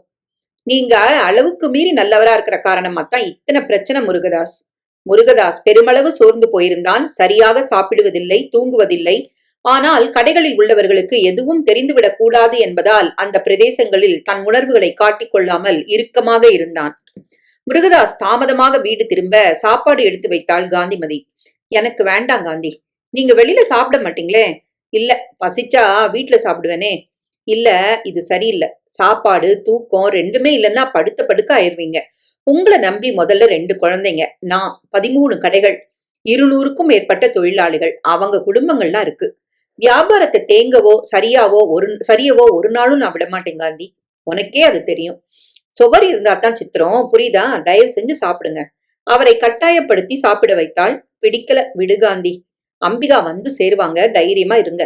அவன் தளர்ந்து படுக்க போனான். நள்ளிரவு காந்தி வந்து பார்க்க உறங்காமல் உட்கார்ந்திருந்தான். அவனை கட்டாயப்படுத்தி படுக்க வைத்தாள் காந்திமதி. காலை வந்து பார்த்தபோது தரையில் மயக்கமாக கிடந்தான். காந்திமதி பதறி ஆம்புலன்ஸை வரவழைத்தாள் நன்றாக தெரிந்த டாக்டர். குழந்தைங்களை விட்டுட்டு நான் வர முடியாது டாக்டர். நாங்க பாத்துக்கிறோம், கவலைப்படாதீங்க. ஆஸ்பத்திரிக்கு அழைத்து போய் அவசர சிகிச்சை பிரிவில் சேர்த்து சிகிச்சையை தொடங்கினார்கள். போலீஸ் அதிகாரி ஜெகதீஷுக்கு காந்திமதி தகவல் தர அவர் ஆஸ்பத்திரிக்கு விரைந்தார். டாக்டர் வெளியே வந்தார். சரியா சாப்பிடல, தூங்கல, ஓவரா உழைப்பு, பெரிய ஸ்ட்ரெஸ் மனசுல இருக்கு. இவர் மனைவி ஊர்ல இல்லையா, அவங்கள வரவழைங்க. பிரச்சனைக்கு காரணமே அவங்கதான் டாக்டர். போலீஸ் அதிகாரி சகலமும் சொன்னார். அவங்கள தேடுறது தொடர்பா இன்வெஸ்டிகேஷன் போயிட்டு இருக்கு டாக்டர். நல்ல மனுஷன் முருகதாஸ், கோடீஸ்வரன், பிசினஸ்ல புலி, நல்ல மனசுக்காரர். மனைவி இவரை சரியா புரிஞ்சுக்காம எடுத்த நடவடிக்கைகள்னால மனுஷன் உள்ள உடைஞ்சு போயிருக்கிறாரு. நான் பேசி சிகிச்சை தந்து அனுப்புறேன். இவருக்கு பூரண ஓய்வு தேவை.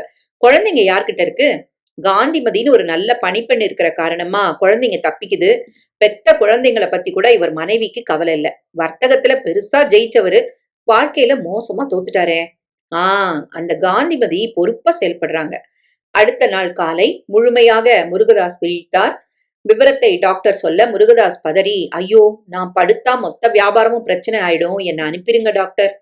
இந்த பிரச்சனைகளுக்கு காரணம் யாருன்னு போலீஸ் அதிகாரி சொல்லிட்டாரு. என்ன சொன்னாரு? பதறினார் முருகதாஸ். எல்லாம் சொன்னாரு, நான் கேட்டேன். நீங்க மயங்கி அட்மிட் ஆனப்போ பிபி சர்க்கரையில தொடங்கி உங்க இதய துடிப்பு வரைக்கும் ரொம்ப மோசமா இருந்தது. ஆரோக்கியத்துல பழுதில்லாதவர் நீங்கன்னு எனக்கு தெரியும். அப்புறமா எஸ்பி ஜெகதீஷ் எல்லாம் சொன்னாரு. அவர் உங்க மனைவிய கொண்டு வந்து சேர்ப்பாரு. உங்களை நம்பி ஏராளமான பேர் இருக்கிறது தெரியும் இல்லையா உங்களுக்கு? அதனாலதான் பதட்டம் எனக்கு. நம்பகமானவங்களை வரவழைச்சு உங்களுக்கு ஓய்வு வேணும்னு சொல்லி 4-5 நாட்களுக்கு பொறுப்புகளை ஒப்படைங்க. குழந்தைங்களை பத்தி யோசனை பண்ணுங்க தாஸ். நீங்க தனி மனிதர் இல்ல. உங்களை நம்பி பல குடும்பங்கள் இருக்கிறத நீங்க மறக்க கூடாது, புரியுதா? உங்க கவலை பதட்டம் நியாயம்தான். ஆனா நீங்க தூங்காம சாப்பிடாம இருந்த காரணமா நடந்த எதுவும் இனி இல்லைன்னு ஆக போறதில்ல. நடக்க போறதையும் மாத்த முடியாது. உங்களுக்கு தெரியாதது இல்ல, எந்த உறவும் இந்த உலகத்துல நிரந்தரம் இல்ல. யாரோட பிரிவும் நம்மள பாதிக்கிறது தற்காலிகம்தான். அதனால நாம உடைஞ்சு போக போறது இல்ல. இதெல்லாம் மனசுல வச்சுக்கிட்டு நீங்க நிமிர்ந்து உட்காரணும். நதி மாதிரி ஓடுறதுதான் மனுஷ வாழ்க்கை. குட்டையா தேங்கிடக்கூடாது தாஸ். சரி டாக்டர், உங்க பேச்சு நம்பிக்கை தருது எனக்கு. உங்க கடையோட நம்பகமானவங்களை இங்கே கூப்பிட்டு நீங்க பேசலாம். இல்லைன்னா நாளைக்கு உங்களை நான் டிஸ்சார்ஜ் பண்ண அப்புறம் வீட்டுல வச்சுக்கோங்க. இனிமே நீங்க தெம்ப வரவழைக்கணும், சரியா? முருகதாஸ் போனில் முக்கியமான ஸ்வீட் கடை ஆட்கள் 9 பேரை கான்பரன்ஸ் போட்டு பேசி வேண்டிய உத்தரவுகளை பிறப்பித்தான். 4 நாட்களுக்குள்ள நான் வந்துடுவேன். அதே உத்தரவை ஜவுளி ஆட்களுக்கும் தந்தான். நீங்க யாரும் என்ன பார்க்க வந்து நேரத்தை வீணாக்க வேண்டாம். மறுநாள் மாலை வீடு திரும்ப காந்திமதி கலங்கி போயிருந்தாள். இனிமே இந்த மாதிரி நடக்காது காந்தி, நீ தைரியமா இரு. தாஸ், அம்பிகா இருவருமே வர்த்தக நிமித்தம் வெளியூர் போவதும் இங்கேயே 16 மணி நேரங்கள் உழைப்பதுமாக இருப்பதால் குழந்தைகள் நாட்கணக்கில் அவர்களை பார்க்காமல் பழகிவிட்டதால் எதுவும் பாதிக்கவில்லை. காந்திமதி இருந்தாலே போதும் அவர்களுக்கு. 4 நாட்களில் தெளிந்து தாஸ் தயாராகிவிட்டார். தாஸ் தந்த பட்டியலில் கோவா, பூனே உட்பட ஜெகதீஷ் யாரையும் விடவில்லை. இது தொடர்பான விசாரணை உச்சகட்டத்தில் இருந்தது. ஆனால் எந்த ஒரு தகவலும் கிடைக்கவில்லை. செல்போன் தொடர்பு அறுந்துவிட்டது. அந்த நாட்களில் விமான பயணிகள் பட்டியலில் அம்பிகா பெயர் இல்லை. ரயில், பேருந்து என போக்குவரத்து மார்க்கங்களை அலச எதுவும் தேரவில்லை. சந்தேகப்படும் நெருங்கிய நபர்களின் வாகன விவரங்களை குடைந்தாயிற்று. நேரடியாக அவர்களை கிளறி மிரட்டி அடித்து இப்படி பலவித முயற்சிகளில் எந்த பலனும் கிடைக்கவில்லை. 10 நாட்கள் இடைவிடாத தேடலில் அம்பிகா பற்றிய எந்த தகவலும் இல்லை.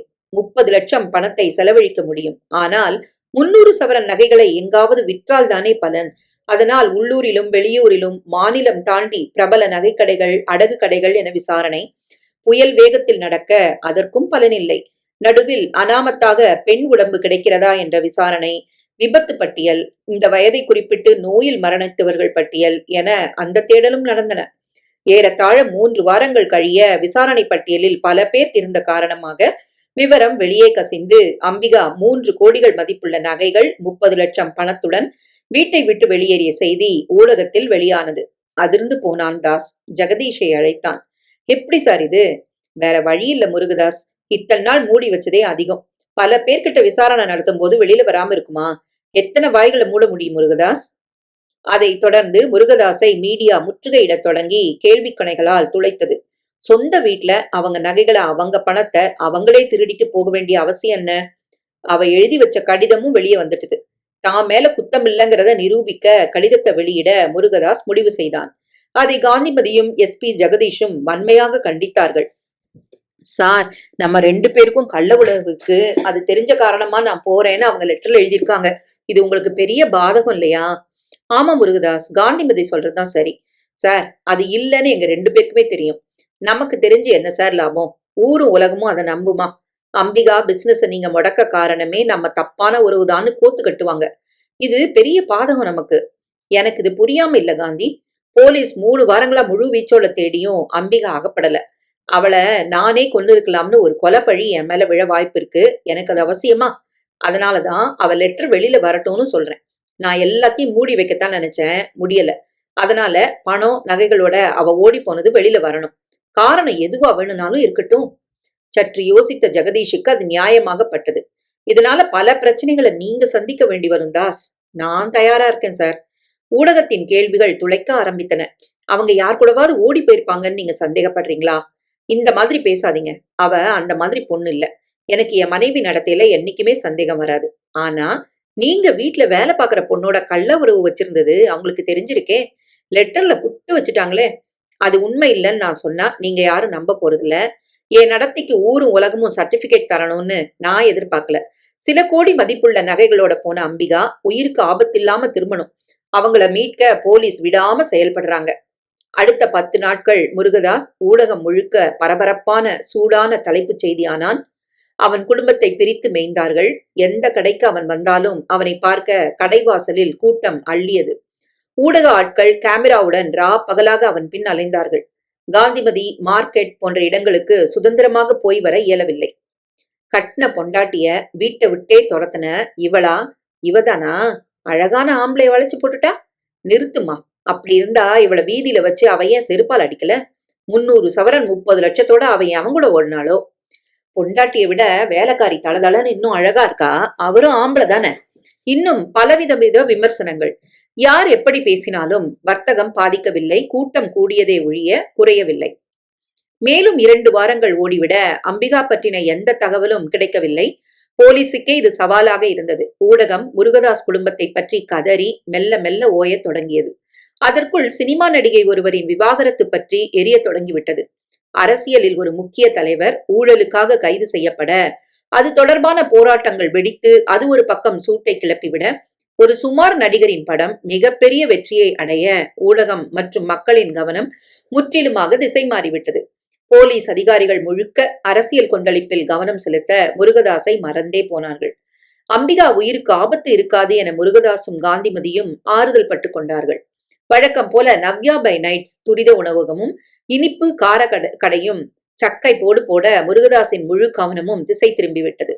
அன்று அரசியல் கட்சியின் ஆர்ப்பாட்டம் என்பதால் பாதுகாப்பு நிமித்தம் அனைவரும் கடைகளை அடைக்க வீட்டில் ஓய்வு தாஸுக்கு. அவனுக்கு காலை உணவு பரிமாற வந்தாள் காந்திமதி. தாஸ் ருசித்து நன்றாக சாப்பிட்டான். ரொம்ப நாளைக்கு அப்புறம் வீட்டுல உட்காந்து நல்லா சாப்பிடுறேன். எனக்கும் இப்பதான் திருப்தியா இருக்கு சார். அப்புறமா இந்த மாசம் குடும்ப பட்ஜெட் போட்டாச்சு, நீங்க பாத்துருங்க. உன் பேருக்கு நான் பேங்க்ல அக்கௌண்ட் ஓபன் பண்ணியாச்சு காந்தி. நான் இன்னும் 4 பிரான்ச் திறக்கணும். வேலை அதிகமாகும். நீ எல்லாத்துக்கும் என் கையை எதிர்பார்த்து நிக்க வேண்டாம். அம்பிகா இருக்கும்போது உன் கையில சம்பளமா மாசம் 10,000 ரூபாய் தருவா. நீ உழைக்கிற உழைப்புக்கு அதெல்லாம் குறைச்சல். உன் சம்பளம் குடும்ப பட்ஜெட் ரெண்டும் சேர்த்து மாசம் 2 லட்சம் ரூபாய் உன் கணக்குல இப்ப முதல் வந்துரும். 2 லட்சமா? எதுக்கு சார் அவ்வளோ? தாராளமா செலவு செஞ்சுக்கோ. பொறுப்பை சுமக்க வேண்டியவ வெறுப்ப சுமந்துட்டு போயிருக்கிறா. எங்க இருக்கான்னு தெரியல. உழைக்கிற உன்னை மதிக்கணும், அவ்வளவுதான். எனக்கு உங்களை நினைச்சா மனசு ஆறல சார். எத்தனை பெரிய வர்த்தக முதலாளி, மூலக்காரரு, அழகு, படிப்பு, கருணை, மனிதாபிமானம், எதுல குறைச்சல்? கௌரவமான உங்களுக்கு அம்பிகா காரணமா எவ்வளவு அவமானம், தலகுனிவு. தெருவுல போறவனெல்லாம் உங்களை நிக்க வச்சு விமர்சனம் பண்ற நிலைக்கு ஒருத்தி கொண்டு விட்டுட்டாளே. இந்த குழந்தைங்க என்ன பாவம் செஞ்சது? சொந்த வீட்லயே திருடிட்டு உங்க மேல சேத்தையும் வாரி பூசிட்டு போயிருக்காளே. ஏன் கடவுளுக்கு கருணை இல்லாம போச்சு? ஒலம்பாத காந்தி. நீ தெளிவா இருந்தா தான் குழந்தைங்க சரியா இருக்கும். இனிமே இந்த குடும்பத்துக்கு தலைவி நீதான்.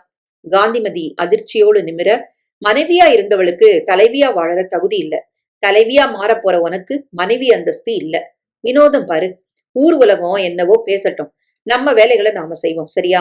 இந்த குடும்ப நிர்வாகம் குழந்தைங்க தொடர்பா நீ வச்சதுதான் சட்டம் காந்தி. டிவிய போடு. பார்த்து ரொம்ப நாளாச்சு. நமக்கு அடுத்த தெருவுல ஒரு கட்டிடம் விலைக்கு வருது. அது படிஞ்சா நம்ம ஸ்வீட் கடையே இங்க போட்டுடலாம். டிவியை ஆன் செய்தாள் காந்திமதி. சூடா ஒரு காஃபி குடு காந்தி. அவள் அவனுக்கு பிடித்த மாதிரி காஃபி போட்டு எடுத்து வர அதை மெல்ல உறிஞ்சியபடி வேறு சேனல்களை மாற்றிக்கொண்டே வர வட இந்திய செய்தி சேனல் ஒன்று வந்தது. முருகதாசுக்கு நன்றாக ஹிந்தி தெரியும். பாலியல் தொழிலில் ஒரு ஹோட்டலில் கைது செய்யப்பட்ட 6 பெண்களை ஹிந்தி போலீஸ் கைது செய்து அழைத்து வரும் காட்சி. எரிச்சலுடன் அதை முருகதாஸ் மாற்றப்போக சட்டென அவன் பார்வை கூர்மையானது. அதில் 4வதாக வரும் பெண் அம்பிகா, அச்சு அசல் அம்பிகா. தன் முகத்தை மறைத்துக் கொள்ள முயன்று தடுமாறி பெண் போலீஸ் வசைபாட ஜீப்பில் ஏற்றப்பட்டார்கள். காந்திமதியும் பார்த்து விட்டாள். சார், நம்ம அம்பிகா தான், அவங்கள ஏன் போலீஸ் பிடிச்சிட்டு போகுது? அவளுக்கு ஹிந்தி தெரியாது. விபச்சார வழக்கு இது, கைது பண்ணி கூட்டிட்டு போறாங்க. அலறி விட்டாள் காந்திமதி. இருக்காது, நீங்க சொல்றது நிஜம்னா இது அம்பிகாவா இருக்காது. அவ முக ஜாடையில உள்ள யாரோ ஒரு பொண்ணா இருக்கலாம். திரும்ப திரும்ப அந்த காட்சியை காட்டினார்கள். காரணம், விபச்சார வழக்கில் கைது செய்யப்பட்ட 6 பெண்களில் ஒரு பெண் ஹிந்தியில் பிரபல நடிகை. அதனால் இது பிளாஷ் நியூஸ் ஆனது. அந்த காட்சி வரும்போது அம்பிகா பளிச்சென தெரிந்தாள். மேலுதட்டுக்கு மேல் அம்பிகாவுக்கு ஒரு பெரிய மச்சம் உண்டு. அது பளிச்சென தெரிந்தது. அம்பிகா மாதிரி இருக்கிற யாரோ ஒரு பொண்ணுக்கு மச்சமும் அதே போல இருக்குமா காந்தி? முருகதாஸ் குரல் வறண்டிருந்தது. சார், இப்படி இருக்குமா? அம்பிகா கொண்டு போன நகைகளை ரொக்கத்தை பறிச்சுக்கிட்டு அவளை பலவந்தமா விபச்சார விடுதியில யாராவது வித்திருப்பாங்களா? நமக்கு சாதகமா என்ன கதை வேணாலும் சொல்லிக்கலாம் காந்தி. இனி அவளை தேடுறதை நிறுத்திடலாம். சார், அம்பிகா நடத்த கெட்டவல்ல. அவளோட உணர்வே இல்லாம அந்த இடத்துக்கு கொண்டு போயிருப்பாங்க. இருக்கட்டும், சுய உணர்வோட தானே நகைகளை பணத்தை எடுத்துக்கிட்டு லெட்டர் எழுதி வச்சுட்டு போனா. அதுக்கான தண்டனை இது. நல்ல புருஷன் மேல பழி சுமத்துனதுக்கான தண்டனை. தான் சந்தேகத்தை தீர்த்துக்காம தீர்ப்பை எழுதுனா. அவளுக்கான தீர்ப்பு வேறையா இருந்திருக்கு. அவ அங்க மாட்டியாச்சு, போலீஸ்ல மாட்டியாச்சு. அவ இனிமே இந்த வீட்டுக்கு வர முடியாது. அவளால என் மகளோட எதிர்காலம் கேள்விக்குறி ஆகக்கூடாது காந்தி. விபச்சாரி மகள்ங்கிறத விட மோசமான விலாசம் ஒரு பொண்ணுக்கு வேற இருக்க முடியாது. விட்டுரு. போன நிமிஷம் வரைக்கும் தேடணும். இனி அதுக்கான அவசியம் இல்ல. விட்டுரு. குழந்தைங்க தான் அம்மாவை தேடல. விவரம் தெரிஞ்சு அவங்க கேட்கும்போது நாம சொல்றதுல பதில் அவ உயிரோட இல்ல, விதிவசமா அவங்களா உண்மையை தெரிஞ்சுக்கிற நாள் வந்துட்டா அப்ப பாக்கலாம். அவளே உங்களை தேடி வந்தா? கேள்விகளால என்ன டென்ஷன் ஆக்காத காந்தி. கற்பு உட்பட எல்லாத்தையும் பறி கொடுத்தவ எந்த முகத்தை வச்சுக்கிட்டு திரும்பி வருவா?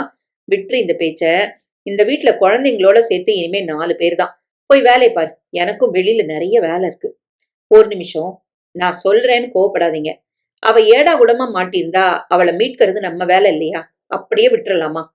நம்ம மேல விளக்கம் கேட்காம சேத்த பூசியிருக்கா. அவ வியாபாரத்தை கெடுக்க சதி செஞ்சது நான்னு பழி போட்டிருக்கா. மீடியால யோசிக்காம என் மானத்தை வாங்கியிருக்கா. இப்போ நான் சம்பாதிச்ச பணத்துல 3.5 கோடியை கூசாம தூக்கிக்கிட்டு என் மேல மோசமான குற்றச்சாட்டுகளை வச்சு கடிதமும் எழுதிட்டு வீட்டை விட்டு போயிருக்கா. இதை விட மோசமா எந்த ஒரு மனைவியும் தான் புருஷனை தண்டிக்க முடியாது. அப்படிப்பட்ட ஒருத்தி இன்னைக்கு எங்கோ ஒரு வடநாட்டு மூலையில விபச்சார வழக்குல கைதாகியிருக்கா. அவளை மன்னிக்கணும்னு சொல்ல உனக்கு வாய் கூசல? காந்திமதி தலைகுனிந்தாள். என்ன மன்னிச்சிருங்க சார். நான் குழந்தைங்களோட தாயின்னு பார்த்தேன். அது ஒண்ணுதான் காரணம். தாய்ங்கிற சொல்லே புனிதம். அதை விட பவித்திரமான ஒரு உறவு உலகத்திலேயே இல்ல. அதுக்கு அம்பிகா என்னைக்கோ களங்கம் கற்பிச்சாச்சு. மனசால அந்த உறவுக்கு நியாயம் தேடாத அவ உடலால அதை அசிங்கப்படுத்தியாச்சு. மோசமான மனைவியை கூட ஒரு கணவன் மன்னிக்கலாம். ஆனா தப்பான தாய்க்கு மன்னிப்பே இல்ல. இதுக்கு மேல இந்த பேச்சு வேண்டாம். அவன் புறப்பட்டு விட்டான். 1 வார காலம் காந்திமதி பெருத்த சங்கடத்தில் இருந்தாள். குழந்தைகளின் பணி இருக்கும் வரை யோசிக்க நேரமில்லை. அவர்கள் உறங்கிய பிறகு தாமதமாக வரும் முருகதாசுக்கு சாப்பாடு தந்து கிச்சனை சுத்தப்படுத்தி காந்திமதி உறங்க பல நாட்கள் நள்ளிரவாகிவிடும். கண்களை மூடினால் அந்த டிவி காட்சி, அம்பிகாவை கைது செய்து போலீஸ் வாகனத்தில் ஏற்றும் காட்சி திரும்ப திரும்ப வந்து உறக்கத்தை களவாடிவிடும். ஏன் இப்படி ஒரு விபரீத நிலையை நீ தேடிக்கிட்ட? அபார அழகும் அறிவும் குணமும் கொண்ட யாருக்கும் சுலபத்துல கிடைக்காத ஒரு உத்தம புருஷன் உனக்கு கிடைச்சும் ஏன் உனக்கு வாழ தெரியல? கோடீஸ்வரன், என்ன வசதிகள் இல்ல. நீ மகாராணி, கண்ணிறைந்த கணவன், அழகான 2 குழந்தைங்க. இதுக்கு மேல ஒரு பொண்ணுக்கு என்ன வேணும்? உன் அவசர புத்தியால ஆத்திரத்தால சகலத்தையும் உதறிட்டு சொந்த வீட்டுல திருடியா, ஓடுகாலியா, அடங்காத மனைவியா, இறுதியில விபச்சாரியா கேவலப்பட்டு நிக்கிறது ஏன்? சிம்மாசனத்துல கம்பீரமா இருக்க வேண்டிய நீ ஒரு சாக்கடை புழுவானது ஏன்? தாழ முடியாமல் கதறி அழுது விட்டாள் காந்திமதி. என்னை நம்பி அழைச்சிட்டு வந்து என்கிட்ட முழுமையா உன் குழந்தைகளையும் குடும்பத்தையும் ஒப்படைச்சியே. இப்போ உன்னையே நீ நம்பாம சீரழிஞ்சு எல்லாம் இழந்து நிக்கிறியே. என்னால தாங்கிக்க முடியல அம்பிகா. குழந்தை நவ்யா சிணுங்க சட்டென கண்களை துடைத்து கொண்டு குழந்தையை நெருங்கி அதை அணைத்து உறங்க வைத்தாள். அவள் அழுகையும் படிப்படியாக அடங்கியது. மறுநாள் முதல் தன் கடமைதான் முக்கியம் என அந்த குடும்பத்தையும் குழந்தைகளையும் பராமரிப்பதில் தன் முழு கவனத்தையும் செலுத்தினாள். இது நடக்கும்போது நவ்யாவுக்கு 3 வயது, நவீனுக்கு 6 வயது. அவனுக்கு ஓரளவு விவரம் தெரிந்ததால் அம்மா பற்றி கேட்க தொடங்கிவிட்டான். குழந்தைகள் இனி அம்பிகா பற்றி கேட்கக்கூடாது என முடிவெடுத்து அவளது படம் ஒன்றை பெரிதாக்கி அதற்கு மாலையும் போட்டு காந்திமதியை விட்டு விளக்கேற்றச் சொன்னான் முருகதாஸ். சார், அவ உயிரோட இருக்காளே, விபச்சார வெளிவது வரைக்கும் போன ஒருத்திக்கு வீட்டுல மாலை போட்டு விளக்கேத்துறதே அவ செஞ்ச புண்ணியம். இது குழந்தைங்களுக்காக, சொன்னதை செய் காந்தி.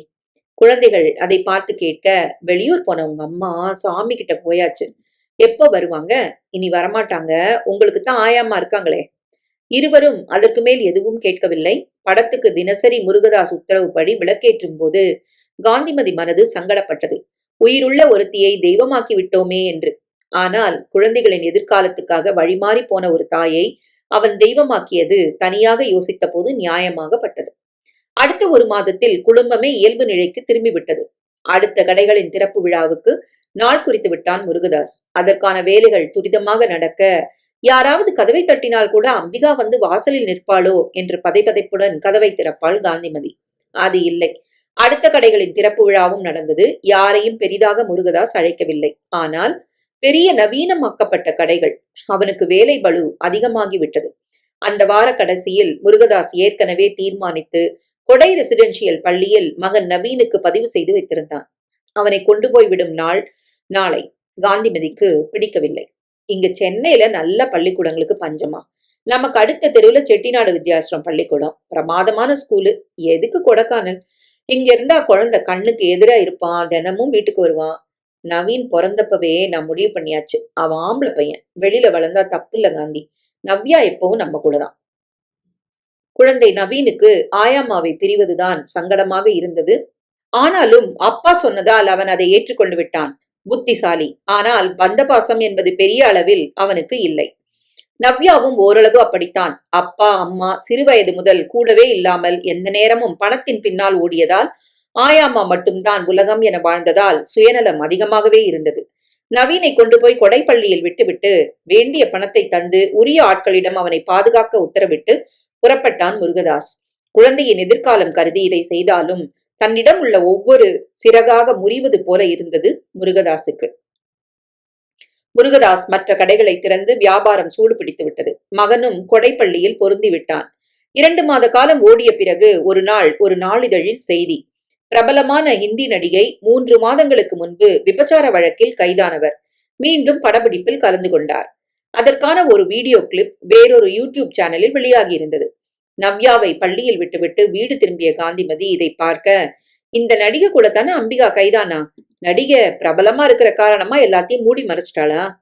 ஒரு ஆர்வத்தில் காந்திமதி நடிகை தொடர்பான வீடியோவை பார்க்க, அடுத்த அதிர்ச்சி, அந்த நடிகைக்கு ஒப்பனை கலைஞராக அம்பிகா பணிபுரிந்து கொண்டிருந்தாள். அவளுக்கு ஒப்பனை செய்து அம்பிகா சிகை அலங்காரம் செய்வதை காட்டினார்கள்.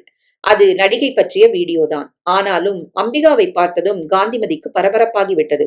அதை பலமுறை பார்த்து விட்டால். அது நடக்கும் இடம் மும்பை. இரவு 10 மணிக்கு முருகதாஸ் வந்து முகம் கழுவி சாப்பிட உட்கார்ந்தான். பரிமாறிய காந்தி முகம் பதட்டமாக இருக்க, ஏன் டென்ஷனா இருக்க? இல்ல, ஒன்னும் இல்ல, வேலை பளுதான். எனக்கு 2 செட்டு ட்ரெஸ் எடுத்து வை. நாளை காலையில மும்பைக்கு விமானம், சீக்கிரமே புறப்படணும். மும்பையா? ஏன் அப்படி கேக்குற? மும்பைக்கு நான் அடிக்கடி போறது தானே. நான் ஒரு வீடியோ கிளிப்பிங் உங்களுக்கு அனுப்புறேன் பாருங்க. அவன் கை கழுவும் நேரம் அவன் துணிகளை எடுத்து வைத்தாள் காந்தி. மனசு பரபரத்துது. பார்த்திருப்பாரா வீடியோவை? அவன் அறைக்குள் வந்தாள். உங்க ட்ரெஸ் தவிர ஐடி ப்ரூஃப், செக் புக்கு எல்லாம் எடுத்து வச்சுட்டேன். டாக்குமெண்ட்ஸ், லேப்டாப் வைக்க பெட்டியில இடம் இருக்கு. நீ பக்காவா செய்வியே. 4க்கு புறப்படணும், 3க்கு அலாரம் வச்சிருக்கேன். நீயும் கூப்பிடு காந்தி. நான் சமயத்துல அசதியில தூங்கிட்டா பிளைட் போயிடும். நீ போய் படு. அந்த வீடியோவை பாத்தீங்களா? எதுக்கு திரும்ப திரும்ப கேக்குற? அதுல என்ன இருக்கு? இப்பவே பாத்துறேன். அவள் விலகி போக முருகதாஸ் அந்த லிங்கை திறக்க, நடிகை பற்றிய படப்பிடிப்பு மகாத்மியங்கள் ஆரம்பமானது. அவள் ஒப்பனைக்கு அமர்ந்து மௌஷ்மி என அழைக்க அம்பிகா வந்தாள். அங்கு மௌஷ்மி என பெயர் மாற்றம். முருகதாஸ் பார்த்தான், நிமிர்ந்தான். காந்திமதி உள்ளே வந்தாள். அம்பிகா இருக்கா சார்? அதனால என்ன? இப்ப மௌஷ்மின்னு பேர் மாறி, ஊர் மாறி, நாடு மாறி அலையிற ஒருத்தி பத்தி நமக்கு என்ன அக்கறை?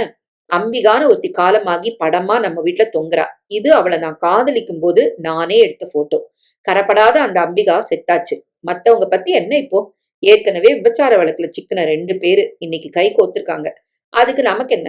காலையில என்னை எழுப்பு, போய் தூங்கு. சரி சார். காந்திமதி உள்ளே போய்விட்டாள். முருகதாஸ் படுக்க நினைத்தவன் மறுபடியும் அந்த வீடியோவை திறந்தான். அதில் அந்த நடிகையை சுற்றி அந்த சினிமா தொடர்பான டெக்னீஷியன்கள் அமர்ந்து ஹிந்தியில் உரையாடி கொண்டிருக்க அம்பிகா மேக்கப் போட்டுக் கொண்டிருந்தாள். அவளிடமும் மற்றவர்கள் பேச அம்பிகாவுக்கு ஹிந்தி தெரிந்ததால் சிரித்த முகத்துடன் சரளமாக பேசிக் கொண்டிருந்தாள். எந்த இடத்திலும் ஒரு தேக்கமோ வருத்தமோ இல்லாமல் சந்தோஷ மனுஷியாக இருந்தாள். 3.5 கோடியை இழந்தவ மாதிரியோ ஒரு விபச்சார வழக்குல கைதாகி மானம் கப்பலேறியதோ அந்த முகத்தில் அறவே இல்லை. புதிதாக பிறந்ததைப் போல புத்துணர்ச்சியுடன் இருந்தாள். மௌஷ்மி என்ற புது ஜனனம் தந்த சந்தோஷமா? அவள் படத்தை மாட்டி விளக்கேற்றிய நாளில் கூட தனியாக வந்த முருகதாசுக்கு ஒரு உறுத்தல் இருந்தது. உயிருடன் இருக்கும் ஒருத்தியை அமரராக்கியது தப்போ? இதெல்லாம் அவளை மீறி நடந்த விபத்தா இருந்தா அவளை இந்த அளவுக்கு நான் தண்டிக்கிறது தப்போ? தினசரி இந்த ஒரு உறுத்தல் மட்டும் அவனுக்கு இருந்தது. ஆனால் இன்று அது கசப்பாக வழிந்தது. சகலமும் மறந்து மௌஷ்மியாக புது அவதாரம் எடுத்து விட்டாள். நகையோ பணமோ கற்போ எதை இழந்தாலும் அவள் கவலைப்பட்டதாக தெரியவில்லை. ஒரு புது வாழ்வுக்கு சுலபமாக தயாராகிவிட்டாள். எப்படி முடிகிறது இவளால்? 2 குழந்தைகளை பெற்ற தாய் என்ற உணர்வே இல்லையா? அந்த நடிகைக்கு 3 கணவர்கள். அவர்கள் மூலம் பிறந்த 4 பெண் குழந்தைகள். அவளுக்கு ஒரு பெரிய வரலாறே உண்டு. அவளுடன் இவள் கூட்டணியா? இந்த கேடு கெட்டவளையா நான் உருகி உருகி காதலித்தேன்? அருவருப்பாக இருந்தது. தூக்கம் சுத்தமாக போனது. எல்லாம் மறந்து கடந்த 2 மாதங்களாக வாழ்க்கையில் சன்னமாக ஒரு நிம்மதி உண்டானது நிஜம். இந்த வீடியோ பார்த்ததும் அது தொலைந்தது. எதுக்கு தொலையணும்?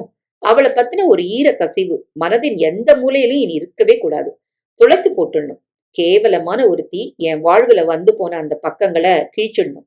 அந்த காதல் தப்பான ஒரு காதல். அது படுத்தும் பாடு இன்னைக்கு வரைக்கும் ஓயல.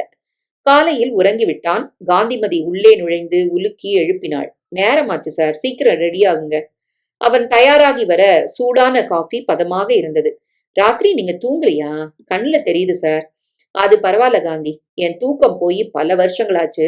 விடு, நீயும் குழந்தையும் ஜாக்கிரதையா இருங்க. 2 நாள்ல வந்துருவேன். நான் போனதும் போன் பண்றேன். கார் தயாராக இருக்க ஏறிவிட்டான். மும்பையில் இறங்கியதும் வர்த்தக ரீதியான கவலைகள் வந்துவிட்டன. அங்கேயும் முருகதாஸை அழைத்து போக கார் தயாராக இருந்தது. நேராக அலுவலகம் வந்து விட்டான். ஜவுளி தொடர்பான ஆர்டர்கள், அது பற்றின விவாதங்களில் மூழ்கி போனான். எதிரே சௌப்பாத்தி கடற்கரை. அதில் உணவின் போது வெளியே வந்தான். ஏதோ ஒரு படப்பிடிப்புக்கான வேலைகள் நடந்து கொண்டிருந்தன. ஏராளமான விளக்குகள், தொழில்நுட்ப கலைஞர்கள், ஜூனியர் ஆர்டிஸ்ட் என அந்த இடமே களை கட்ட ஒரு வெளிநாட்டு கார் வந்து நின்றது. அதை பின்பற்றி ஒரு கேரவன். காரை விட்டு நடிகை இறங்க, கேரவன் வரை இருவர் குடைபிடிக்க, அதே நடிகை. பின்னால் வந்தது மௌஷ்மி என்ற அம்பிகா. யாரை வாழ்நாளில் இனி பார்க்க கூடாது என முருகதாஸ் நினைத்தானோ அந்த கேடு கெட்டவள் கண்ணெதிரில். நடிகையை தாண்டி அம்பிகாவுக்கும் ஒரு மரியாதை இருந்தது. அவள் சிரித்தபடி பேசியபடி கேரவனில் நுழைவது இங்கிருந்தே தெரிந்தது. அவளிடம் கடந்த கால சுவடுகளின் அவமானங்கள் எதுவுமே தென்படவில்லை. முருகதாசுக்கு அவள் மேலுள்ள வெறுப்பு அதிகமானது. அதற்குள் ஆபீஸ் ஆட்கள் வந்து அழைக்க உள்ளே வந்து விட்டான். கவனத்தை பலவந்தமாக வேலை பக்கம் திருப்பினான். மாலை வரை அதில் மூழ்கி போனான். நாளைக்கும் வேலை இருந்தது. சார், நாளைக்கு மத்தியானம் அக்ரிமெண்ட் சைன் ஆயிடும். உங்களுக்கு சென்னைக்கு எப்போ ஃபிளைட் டிக்கெட் போடணும்? சொல்றேன். அந்த ஷூட் இன்னும் நடக்குதா? பேக் பண்றாங்க சார். ஏன்? அந்த ஹீரோயின் ஆர்டிஸ்ட நான் பார்க்கணும். அவங்க நாளைய ப்ரோக்ராம் எங்கன்னு தெரிஞ்சு எனக்கு சந்திப்புக்கு ஏற்பாடு செய்ய முடியுமா? முயற்சி பண்றோம் சார். இரவு தன் அறைக்கு வந்து விட்டான். எதற்கு இந்த சந்திப்பு? அவள் வழியாக அம்பிகாவை சந்திக்கத்தானே இந்த ஏற்பாடு. நீ ஒதுக்கி வைத்த ஒருத்தியை திரும்பவும் சந்திக்க வேண்டிய அவசியம் என்ன? நான் உழைத்து சேர்த்த நகைகள், என் பணம், என் மேல் அபாண்டம் சுமத்தி என் உழைப்பை களவாடி ஓடிப்போனவள். விபச்சாரத்தில் சிக்கி இந்த நடிகையை தஞ்சமடைந்து விட்டாள். திருட்டு, பாலியல் என குற்றப்பட்டியலை கூட்டியவள். இந்த குருத்தலே இல்லாமல் வாழ்கிறாள். என் மகளுக்காக சேர்த்த பணத்தை நான் ஏன் விட்டு தரணும்? விடக்கூடாது. அவள் அதை எனக்கு தந்தே தீரணும். தருவாளா? பிரச்சனை பெரிதாகும். மனைவி என்ற உரிமைய பிரயோகிப்பாளா? என்னோட காந்திமதியை சம்பந்தப்படுத்தி அந்த துரோகம் காரணமா ஓடி வந்தேன் என பிளேட்டை திருப்பி போடுவாளா? நான் அவளை சந்திப்பது நல்லதா கெட்டதா? குழம்பியது. தேவையில்லாமல் என் பேரை நான் கெடுத்துக்கணுமா? சஞ்சலத்துடன் உறங்கி போனான். காலை எழுந்து குளித்து அதே கடற்கரையை ஒட்டிய ஆபீஸுக்கு வந்து விட்டான். 10 மணி சுமாருக்கு உதவியாளன் வந்தான். சார், அவங்களுக்கு இன்னும் 3 நாளைக்கு ஷூட் இல்ல. அவங்க நேத்து ராத்திரி புறப்பட்டு சிங்கப்பூர் போயாச்சு. அம்பிகாவும் போயிருப்பாளா? அம்பிகாவை சந்திக்க வேண்டாம். அதனால் இருக்கும் நிம்மதியும் கெட்டுப்போகும் என முடிவெடுத்தான். மாலை 7 மணிக்கு விமான டிக்கெட் போட சொன்னான். வேலையில் மூழ்க 11 மணிக்கு, சார் உங்களை பார்க்க ஒரு பொண்ணு வந்திருக்காங்க. எழுந்து வரவேற்புக்கு வந்த முருகதாஸ் அம்பிகாவை அங்கே சற்றும் எதிர்பார்க்கவில்லை. அவன் முகத்தில் சிரிப்பு மறைந்தது. நான் உங்க கூட பேசணும். எனக்கு பேச எதுவும் இல்ல. இல்ல, நான் பேசியே ஆகணும். நடந்தத சொல்லணும். என்ன தயவு செஞ்சு பேச விடுங்க. இது ஆபீஸ். என் வேலையை கெடுக்காத. நான் இங்க இருக்கேன்னு எப்படி உனக்கு தெரியும்? நேத்திக்கு படப்பிடிப்புக்காக கார்ல ரேஷ்மா கூட வந்து இறங்கும்போது பால்கனில நீங்க நிக்கிறத பாத்துட்டேன். அப்புறமா விசாரிச்சப்போ உங்க ஹோல்சேல் மும்பை ஆபீஸ் இதுன்னு தெரிஞ்சுக்கிட்டேன். இன்னைக்கும் நீங்க வருவீங்கன்னு சொன்னாங்க. சரி, பேச வேண்டியதை சீக்கிரம் பேசிட்டு புறப்படு. என் வர்த்தகம் தோத்து போய் அங்க நீங்க கடை போட்ட முதல் நம்ம பிளவு தொடங்கியாச்சு. அப்புறமா ராத்திரியில உங்க ரூமுக்கு காந்திமதி வந்ததை நான் பார்த்தேன். எனக்கு 2 விதமா துரோகம் செஞ்ச என் புருஷனை விட்டு விலக முடிவு பண்ணேன். ஆனா நான் வாழணும். எனக்கு ஒப்பன தொழில பல வருஷங்களா உதவி பண்ற மித்ரா கிட்ட ஆலோசனை கேட்டேன். அவன் அந்த நேரம் சென்னையில இருந்தான். அவன் கிட்ட எனக்கு நேர்ந்த துரோகத்தை நான் சொன்னேன். அவன் மேல உள்ள நம்பிக்கையில. நாம நாக்பூர்ல தொழில் தொடங்கலாம். ஒரு மேக்கப் ஸ்டுடியோ போடலாம். நிறைய கல்யாண ஆர்டர்களும் வரும். நீ வழக்கத்தை விட பிரமாதமா செட்டில் ஆகலாம். ஆனா ஸ்டூடியோவை பெருசா போடணும். அதுக்கு 2 கோடி செலவாகும். ஆளுக்கு பாதி போட்டு தொடங்கலாம். நீ பணத்தோட வர முடியுமான்னு கேட்டான். நான் தடுமாறினேன். பேங்க்ல போய் கேட்டப்போ அதிகபட்சம் 30 லட்சம் வரைக்கும் உங்க 2 பேர் ஜாயிண்ட் அக்கௌண்ட்ல எடுக்க முடியும்னு மேனேஜர் சொன்னாரு. எனக்கு லாக்கர் ஞாபகம் வர 30 லட்சத்தையும் டிரா பண்ணிட்டு 300 சவரனையும் வெளியே எடுத்துட்டேன். என் நகைகளா இருந்த காரணமா எனக்கு உறுத்தல் இல்ல. அத மித்ராட்ட சொன்னேன். தேவைக்கான தொகைக்கு நகைகளை வித்து பணத்தை எடுத்துக்கலாம். மீதியை என் லாக்கர்ல உனக்கு ஜாயிண்ட் தரேன், வச்சுக்கோன்னு சொன்னான். நானும் நம்பி நகை பணத்தோட ரயில்ல அவனோட நாக்பூர் போனேன். மித்ரா பல வருஷங்களா நல்ல நண்பனா தான் இருந்தான். நாக்பூர் போய் சேர்ந்து ஒரு ஹோட்டல்ல தங்கணும். எங்க ஸ்டூடியோ போட போறோம்னு நாளைக்கு ஃபிக்ஸ் பண்ணிடலாம்னு சொன்னான். பேங்க்கு கூட்டு போய் எனக்கு அக்கௌண்ட் எல்லாம் ஓபன் பண்ணி எல்லாம் சரியா செஞ்சான். எனக்கும் நம்பிக்கை வந்தது. அன்னைக்கு ராத்திரி சாப்பாட்டுல எனக்கு எதையோ கலந்தான். நான் கண்ணு விழிச்சப்போ என் பக்கத்துல என்னை இறுக இணைச்சபடி மித்ரா படுத்துட்டு இருந்தான். என்ன அவன் அடைஞ்சிட்டான்னு எனக்கு புரிஞ்சு போச்சு. நான் அதிர்ச்சியில ரகலை பண்ணேன். அவன் அதை பத்தி கவலைப்படல. 10 வருஷமா கண்ணியமா பழகுன உன்ன நான் அளவுக்கு அதிகமா நம்பி என் அந்தரங்க வாழ்க்கைய பத்தி சொன்னனே, கீழே விழுந்தனா உன்னால எழுந்து நிக்கலான்னு உறுதியா நம்பினனே, என்ன நாசம் பண்ணிட்டியே. நான் போறேன். எங்க? உன்னை போலீஸ் மூலமா உன் புருஷன் தேடுறான். நீ நகைகளை திருடிட்டு பணத்தோட ஓடி வந்தாச்சு. நேத்து உன்னை முழுமையா நான் அடைஞ்சாச்சு. கெட்டு போன நீ உன் புருஷன் கூட போய் வாழ முடியுமா? அவன் ஆயாம்மா கூட குடும்பம் நடத்துறதா நீயே சொன்ன. இனி நீ என் கூட குடுத்தனம் பண்ணு. அதை விட நான் சாவேன். சந்தோஷம். ஒரு நாள் புருஷனுக்கு 3.5 கோடியை தார வாத்துட்டு உயிரை விடு.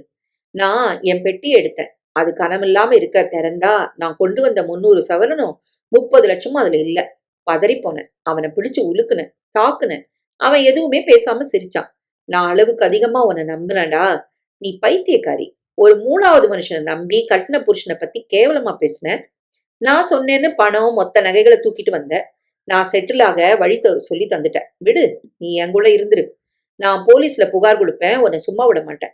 இங்க இருந்து நீ வெளியில போனாதானே. அவனை நான் தாக்குனேன். அவன் என்னை திரும்பவும் மயங்க வச்சான். அப்புறமா மயக்கமும் விழிப்புமா இருந்தேன். எத்தனை நாள்னு தெரியல. தெளிவா கண்ணு முழிச்சப்போ ஒரு மொரட்டு ஆளோட பிடியில நான் இருந்தேன். அப்புறமா தெரிய வந்தது, மும்பைல ஒரு வீட்லயே நான் இருக்கிறது. பாவி, எங்கேயோ என்னை வித்துட்டான். நானும் சீரழிஞ்சது எனக்கு தெரிய வந்தது. அப்புறமா ஒரு இடத்துல ரெய்டு வந்து பிடிபட்டப்போ அந்த நடிகை ரேஷ்மா இருந்தா. அவ தெரிஞ்சே வந்தவ. நான் வேதனைப்பட்டேன். அவ கூட நட்பான என்ன அவதான் வெளியில எடுத்தா. நான் ஒரு மேக்கப் ஆர்டிஸ்ட்னு தெரிஞ்சு தான் பர்சனல் மேக்கப் கலைஞரா என்ன நியமிச்சா. அவ வீட்டுல எனக்கு இடம் தந்தா. நான் நடந்த எல்லாம் சொல்ல மித்ரா மேல அவன் போட்டோ விவரங்களை தந்து போலீஸ்ல புகார் தர உதவி செஞ்சா. அவனை கைது பண்ணி நகை பணத்தை மீட்டலான்னு எனக்கு நம்பிக்கை தந்திருக்கிறா ரேஷ்மா. இழந்த நகைகளை பணத்தை ஒருவேளை மீட்டரலாம். ஆனா பல பேருக்கு நான் பலியாயாச்சு. எனக்கு அந்த நகைகள் பணம் வந்துட்டா நான் உங்ககிட்ட கொடுத்துடுறேன். முருகதாஸ் மௌனமாக இருந்தான். நான் பெத்த குழந்தைகளுக்கு நான் அங்க இருக்கும்போதே காந்திமதி தான் அம்மாவா இருந்தா. இனிமே உங்க மனைவியாகி முறைப்படி அவளே அம்மா ஆகட்டும். வாய மூடு. இப்ப கூட நான் புனிதமாத்தான் இருக்கேன். அந்த ராத்திரி என் வயிற்று வலிக்கு சிகிச்சை தரத்தான் என் ரூமுக்கு அவ வந்தா. எனக்கும் அவளுக்கும் எந்த தொடர்பும் இல்ல. உனக்கான விளக்கம் இல்ல இது. தர வேண்டிய அவசியமும் இல்ல. அதே மாதிரி நீ இழந்த கடைய வேற யாரும் அடைய வேண்டாம்னு நான் பிடிச்சேன். வர்த்தகமோ வாழ்க்கையோ உனக்கு நான் துரோகம் செய்யல. எனக்கு நீதான் செஞ்சிருக்க. கதறி விட்டாள் அம்பிகா. உங்களை சந்தேகப்பட்டு உங்க மேல பழி சுமத்தி உங்க உழைப்ப சுருண்டி அதையே திருடிட்டு ஓடி வந்தனா அதை மட்டும் பறி கொடுக்கல, எல்லாத்தையும் பறி கொடுத்தேன். அதுக்கான தண்டனை தான் இது. என்னை மன்னிச்சிருங்க. அவன் காலில் விழுந்தாள். இது ஆபீஸ், எந்திரி. கால்ல விழுந்த காரணமா களங்கம் போகாது, மன்னிப்பு கேட்ட காரணமா மாசு விலகாது. அது எனக்கும் தெரியும். நீங்க மன்னிச்சாலும் நான் உங்க கூட வரப்போறதில்ல. நான் கொண்டு வந்த நகைகள், பணத்தை போலீஸ் மீட்டு தந்தா நல்லது. இல்லைன்னா வாழ்நாள் முழுக்க உழைச்சு சம்பாதிச்சு நான் சாகறதுக்குள்ள உங்ககிட்ட அதை சேர்த்துருவேன். ஏன்னா என் குழந்தைங்களுக்கு சொந்தமானதை நான் அபகரிச்சிருக்கேன். ஒரு தாய் தான் பெற்ற குழந்தைங்களுக்கு செஞ்ச துரோகம் இது. அந்த பாவத்தை கழுவி துடைக்காம நான் சாக மாட்டேன். நான் புகார் தந்த தகவல்களை உங்களுக்கு அனுப்புறேன். நீங்களும் அதை மீட்டெடுக்க முயற்சி பண்ணுங்க. ரேஷ்மா அதுக்காக பாடுபடுறாங்க. தன் செல்வாக்க முழுமையா உபயோகப்படுத்துறாங்க. நான் வரேன். அவள் வாசல் வரை போய் திரும்பினாள். மறுபடியும் முருகதாஸை கையெடுத்து கும்பிட்டாள். டாக்ஸியில் ஏறிவிட்டாள். உள்ளே வந்து உட்கார்ந்தான் முருகதாஸ். மனசு தவியாய் தவித்தது. ஒரு காதல் 10 வருடங்கள் பாடாய்படுத்திவிட்டு இன்று அஸ்தமனமாகிவிட்டது. ஒரு பெண் கணவனை நம்ப வேண்டும். காதலித்து முழு சுதந்திரம் தந்து எல்லாம் உனக்குத்தான் என்று முழுமையாக ஒப்படைத்த பிறகு அவன் நல்ல கணவனாகவும் இருந்தால் அவனிடம் நம்பி சரணாகதி அடையலாம். தப்பில்லை. நம்பிக்கைதான் இங்கே வாழ்க்கை. ஆணோ பெண்ணோ எதையோ யாரையோ இங்கே நம்பித்தான் தீர வேண்டும். அதில்தான் ஒரு பிடிமானம் கிடைக்கும். உடலில், மனதில், நிதியில் ஏதாவது ஒரு கட்டத்தில் யாரையாவது சார்ந்துதான் வாழ்ந்தாக வேண்டும். கடைசி மூச்சு வரை என் கால்தான் நிற்பேன்றது வேலைக்காகாது. அது யாராலும் முடியாது. இது அம்பிகாவுக்கு புரிந்துவிட்டது. அன்று நான், இன்று இந்த நடிகை, நாளை யாரோ. அன்று மாலை சென்னைக்கு விமானம் ஏறும்போது பல கேள்விகளுக்கு அவனே எதிர்பாராத விதமாக பதில் கிடைத்தது. ஆனால் இங்கே எதுவும் சாஸ்வதமில்லை என்ற பிரக்தியும் உருவாகிவிட்டது. சென்னை திரும்பிய அன்று இரவே நவ்யாவை உறங்க வைத்த பிறகு காந்திமதியிடம் ஒன்று விடாமல் சொன்னான் முருகதாஸ். காந்திமதி கலங்கி விட்டாள். அவ எல்லாத்தையும் பறி கொடுத்திருப்பான்னு நான் நினைச்சதுதான் நடந்திருக்கு. புருஷனை நம்பாம சந்தேகப்பட்டு முடிவெடுத்ததுக்கு தண்டனை இது. பெண்களுக்கு புத்தி நிறைய, ஆனா அவசரமும் அதிகம். விடு, குற்ற உணர்ச்சியில வாழ்நாள் முழுக்க அவ தவிக்கும்படியா ஆயிடுச்சு. நாளைக்கே எஸ்பி கிட்ட இதை சொல்லிடுங்க. அவர் ரகசியமா தேடுவாரு. இனி எதுக்கு ரகசியம் காந்தி? ஏற்கனவே சந்தி சிரிச்சாச்சே. இதுல எந்த தப்பும் செய்யாத நீயும் நானும் பழி சுமந்து நிக்கிறோம். இல்லன்னு சொன்னா உலகம் நம்பிடுமா? எல்லாம் பரவலா வெளியில தெரிஞ்சும் என் பிசினஸ் பாதிக்கல. எனக்கு அது போதும். பெத்தவங்க செய்யற பாவம் பிள்ளைங்க தலையில விடிஞ்சிடக்கூடாது. அம்பிகா சீரழிஞ்ச கதை என்னைக்குமே குழந்தைங்க 2 பேருக்கும் தெரியக்கூடாது. அவ படத்தை மாட்டி மாலையை போட்டு விளக்கேத்துறது நல்லது. அம்மா உயிரோட இல்லைன்னு அவங்க மனசுல பதிவாயிடுச்சு. மறுநாளே போலீஸ் அதிகாரியிடம் சகல தகவல்களையும் தந்து அந்த நாட்களை மித்ரா பற்றிய விவரங்களை சமர்ப்பித்தான் முருகதாஸ். மித்ராவால் அம்பிகா சகலமும் இழந்ததையும் சொன்னார். சரி, நான் பாத்துக்கிறேன். ஏற்கனவே நடிகை ரேஷ்மா மும்பை மற்றும் நாக்பூர் போலீசில் புகார் செய்திருக்க இங்குள்ள போலீஸ் அவர்களுடன் தொடர்பு கொண்டார்கள். விவரங்களை அவர்களுக்கு அனுப்பினார்கள். இந்த மாதிரி ஆட்கள் பெரும்பாலும் வெளிநாட்டுல போய் செட்டில் ஆயிருவாங்க. இன்னும் யாராவது இதுல ஏமாந்துருக்காங்களான்னு தெரியல. தொடர் சங்கிலியாவும் இருக்கலாம், பிடிச்சிடலாம். அந்த தேடுதல் அதிதீவிரமாக ஒரு புறம் நடந்து கொண்டிருக்க முழு மூச்சாக தன் வேலையில் முருகதாஸ் இறங்கிவிட்டான். மற்றவர்களின் பேச்சு விமர்சனங்கள் மெல்ல மெல்ல அடங்கத் தொடங்க 6 மாதங்கள் கழித்து இங்கே போலீஸ் அதிகாரி முருகதாஸை சந்திக்க வந்தார். அந்த மித்ராவை அயோத்தியில போலீஸ் கைது பண்ணிருக்கு. காசில ஏதோ ஒரு மோசடி செஞ்சிருக்கான். உஜ்ஜயினில ஒரு ஆசிரமம் இருக்கான். அங்க ஒரு சாமியார் சொல்றதெல்லாம் நடக்குதுன்னு மக்கள் கூட்டம் அள்ளுதான். அந்த சாமியார் ரகுவம்ச வாரிசுன்னு சொல்லி அயோத்தியில ஏதோ யாகம் பண்ற தகவல் வந்து காசி போலீஸ் சந்தேகப்பட்டு அயோத்திக்கு தகவல் தர மஃப்டியில சாமியார் வேஷத்துல இவங்க புது ஆசிரமத்துக்குள்ள ஊடுருவ அங்க நிறைய தப்புகள் நடந்திருக்குன்னு போலீஸ் வளைச்சிருக்கு. கடைசியில அதுல முக்கிய ஆளு யாருன்னு பார்த்தா மித்ரா தான். அம்பிகா மாதிரி இன்னும் 2 பேர்கிட்ட பெருந்தொகை வாங்கியிருக்கான். இந்த 3ஐயும் முதலீடா வச்சு சம்பாதிக்கிற வழி காவிதான்னு களத்துல இறங்கிட்டான். எத்தனை சாமியார்கள் கிட்ட ஏமாந்தாலும் முட்டாள் ஜனங்களுக்கு புத்தி வேலை செய்யறது இல்ல.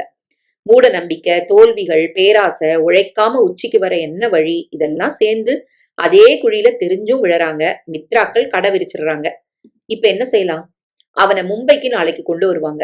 அம்பிகா உட்பட பறி கொடுத்தவங்களுக்கு தகவல் போயிடுச்சு. அந்த நடிகை ரேஷ்மாவும் வராங்க. மீடியா கூடுது. எதையும் மறைக்க முடியாது, ரகசியமா கைது செய்யவும் முடியாது.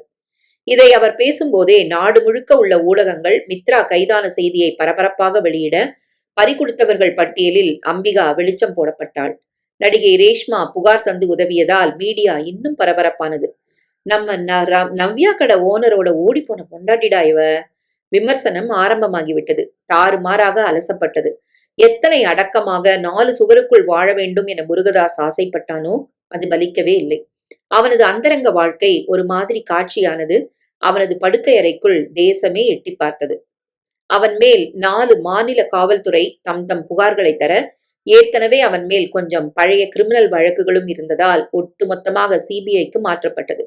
இதில் அதிகம் பறி கொடுத்தவள் அம்பிகாதான். 3,50 கோடிக்கான வேல்யூ தவிர தன்னை அவன் கெடுத்து விபச்சார விடுதியில் விற்றதை கூசாமல் வெளியிட்டாள். அதற்கான ஆதாரங்கள் வலுவாக இருந்தது. அங்கே இருந்தவர்களும் தகுந்த ஆதாரங்களுடன் கைது செய்யப்பட்டு வாக்குமூலம் தர வழக்கு பெரிதாகிவிட்டது. வேறு வழியில்லை. ஆதாரங்களுடன் அவனை மடக்க இத்தனை சான்றுகள் அவசியமாக இருந்தது.